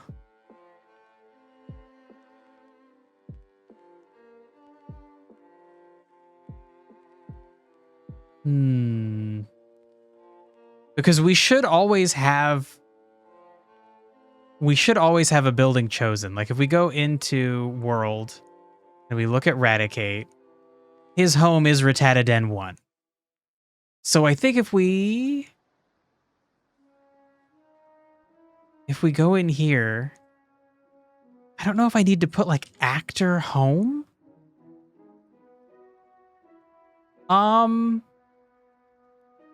Shit, I almost want to just go into actor.home. Yeah, shit. Okay, wait, maybe that's a thing to do. Hold on. So yeah, we don't need that. I'll be ready to paste this back in, or Control Z to undo it. But what I want to look at is I want to just go into here and print actor.home. Are you okay with that? Let's see what happens if I do that.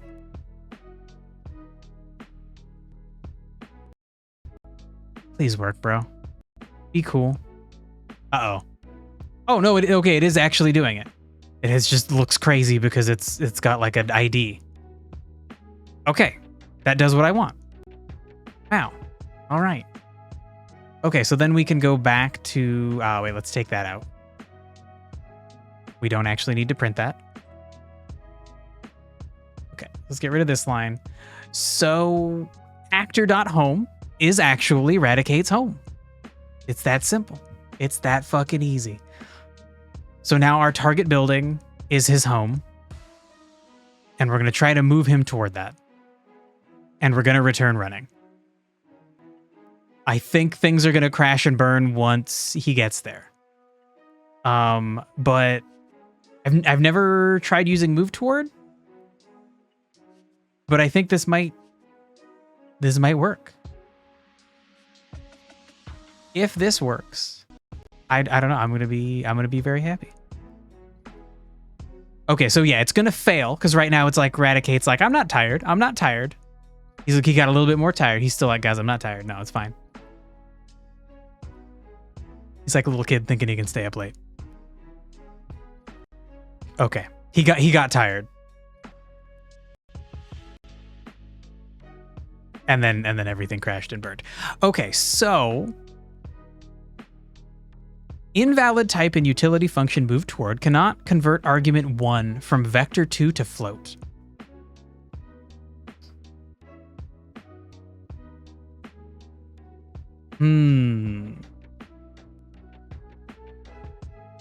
So I was thinking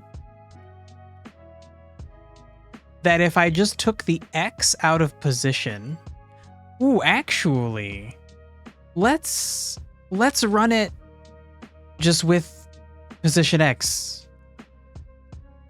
Oh shit, yeah, because it's okay. Wait, hold on. Nope.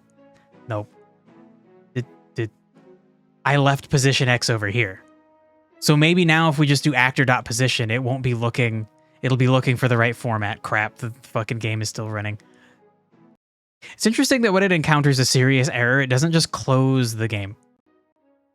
There's probably like 1,000 reasons for that, but it's not intuitive to me. So I just fucking don't realize it until I go to run it, and I'm like, wait, it's still running. Okay. We gotta wait 15 seconds for failure. Come on, Radicate. Nope. Okay. So it is still a problem converting from a vector to a floating value. Okay. So then, just as an experiment, I want to see if we can just get the X position. I was kind of thinking move toward would just like calculate a vector for me. I thought it would be like a smart way of calculating like a direction it needs to go and then a speed, and then it'll go in that direction at that speed. And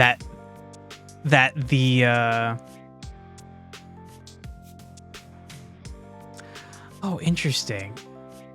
Yeah, I guess I didn't think about the fact that this is saying actor's position, move the position using move toward. So like its new position equals, and then the move toward function. I think if I just was doing this without this example, I would think you just do this.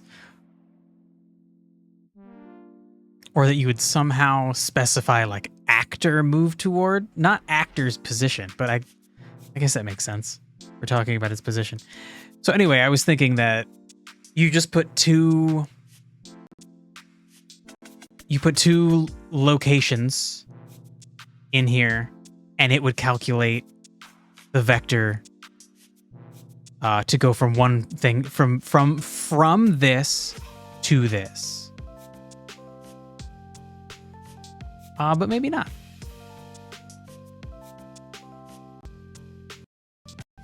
But if this is just a direct copy, I'm hoping what should happen is our X value should change. Oh, his X value is very close. Shit, yeah, I think X is left and right, and then Y is up and down, but Y is like down is positive, up is negative. X works like you. Oh, okay. Okay, so now hold on. That did do what I had hoped, which is that it changed his X position. Okay. So why isn't it smart enough to just like, if I take out x's, why can't we just do this for x and y? Why can't we just do the whole position?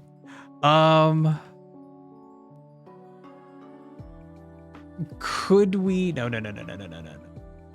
Okay, but could we? This is gonna look very silly. And this will absolutely not be the final solution. But I could just change both x and y values.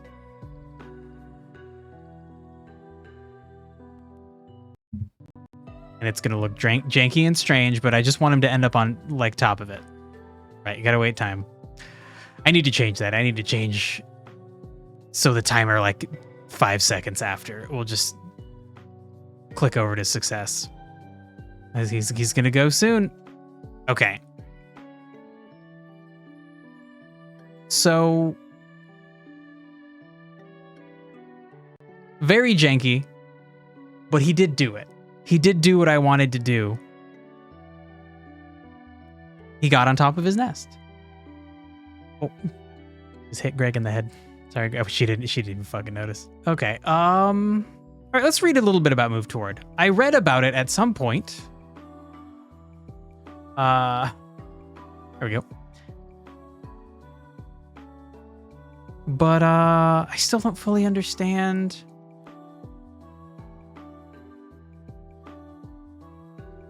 what we're doing here.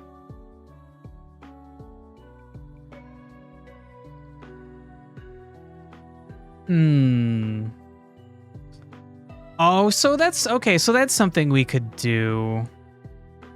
Is essentially construct a vector and normalize it.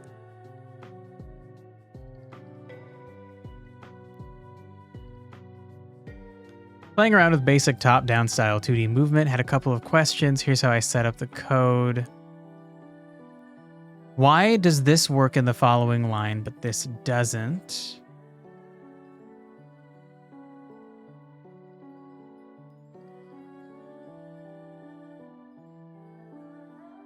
Okay, so the first one is setting the velocity is equal to velocity dot move toward. So that would be the velocity you would have if you were moving toward. But then he has the input vector times a speed and acceleration. He doesn't actually, he's not like, he doesn't have two things he's designated to being moved toward. Sorry. He doesn't have a one thing and another thing, because I thought the idea with move toward is the first thing moves toward the other thing. The way I understand move toward to work from the help docs makes me think option number 2 would be correct. I was watching a video and saw they use number 1 instead. Shouldn't move toward require 3 arguments? Yeah, man. Okay, yeah, and his second one does have 3 arguments. A velocity, an input vector times max speed. Interesting. That seems weird to say you're like moving toward a velocity and another probably velocity, rather than like I'm moving toward this object, like I'm this object and I'm moving toward this object is how I understood it. And like that's how it is in here. You're moving, you want a change in position that is based on your current position and the target. And then that achieves you moving toward it. And not past it specifically, because once you hit it, then these two things are the same, and so the vector would become 0.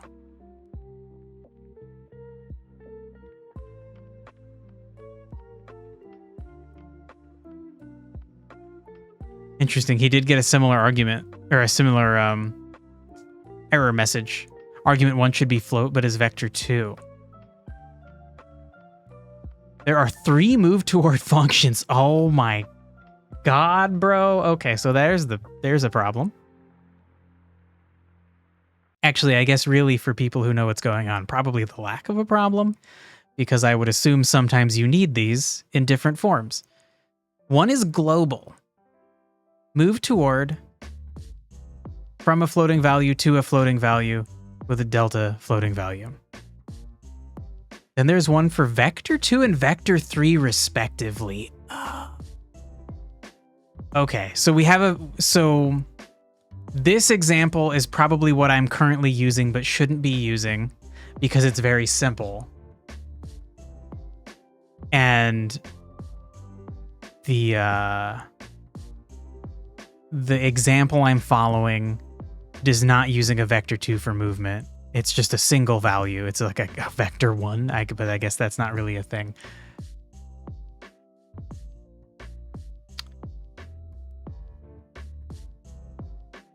In your code, you're giving the float-only version, a vector 2 as an argument. Sure. Oh, remember control-click on keywords to jump to the appropriate documentation. I never remember that. I'm just gonna leave that open. And whenever I'm looking things up, hopefully I'll remember to look at that window and be like, why is that there? Oh yeah, right. There's probably a better place I could put that. I don't know, does Windows have funny little sticky notes you can put on your screen? MacBook had that. Fucking hate Apple. But see, sometimes they do cool things. I bet that's an option. There's probably an option somewhere. I don't know if I want that sitting on my screen all the time, but at least for these streams, maybe. Could have it like in the bottom corner. Remember? Okay, so yeah. So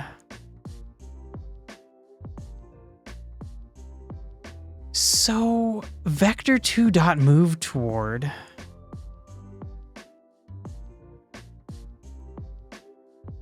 How it would like be up to me to formulate this vector? I just want to tell you the two positions. Don't want to think of coming up with a formula. I mean, it's just like squaring some values. Shit.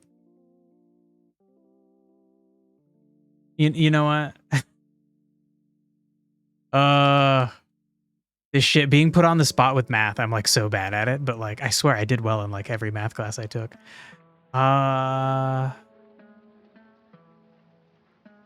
Move toward example in 2D. Sure, using move toward vector 2 method. Hell yeah, bro. Hold on. Okay, pause the music. Do you...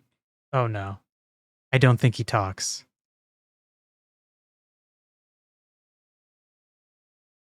Okay, well, you know what? Fine. But then we'll just start the music back up. Fantastico. Okay, is the X like Oaxaca? Like Guajinim? What a name. Guaxinim. He's a raccoon. Okay, cool. Okay, great. Yeah, sure. You get an icon at 0, 0.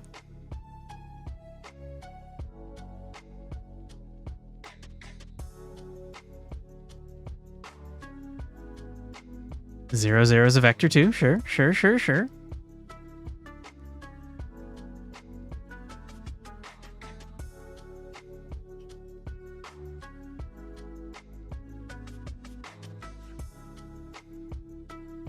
Okay, move toward takes 2 arguments. Yeah, I do get that.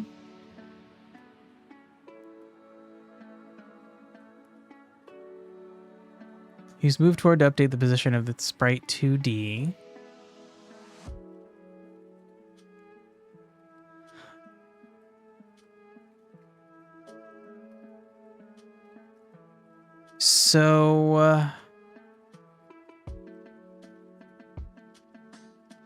So we can probably do actor position, move toward. And so he's using the mouse. And the idea is I'm assuming that it's going to chase the mouse. Sure. So can I just set the position.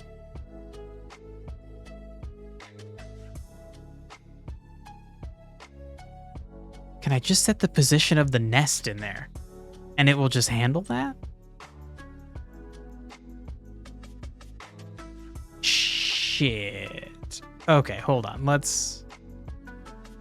So, like, yes, you work, but you're not what we want to do. Ah, crap. I'm over time. Okay. Shit. You know what? No. This is. We'll stop here. We'll stop here. We'll demonstrate that it functions once again to make sure. And then next time we will fix it. We will go and make the we'll use the proper vector 2D version of move toward. And so that way he'll go in a nice, just like a nice line. He won't do this weird like boop boop. Okay. Great. So this is a good place to stop. Always want to spend more time working on this, and then I just fucking never find the time. Monday I had time, and I was just like so fucking tired. I took a nap, and it was so good. It was right after I got a bunch of blood drawn too, so like, and then ate a big breakfast because I had to fast. Oh, it was delightful. Like, oh my God, it was so good. I fucking needed that. Okay, so anyway, if I have time, I will try to figure out a solution to this so I could just load up and then be like, boom, here's what it was.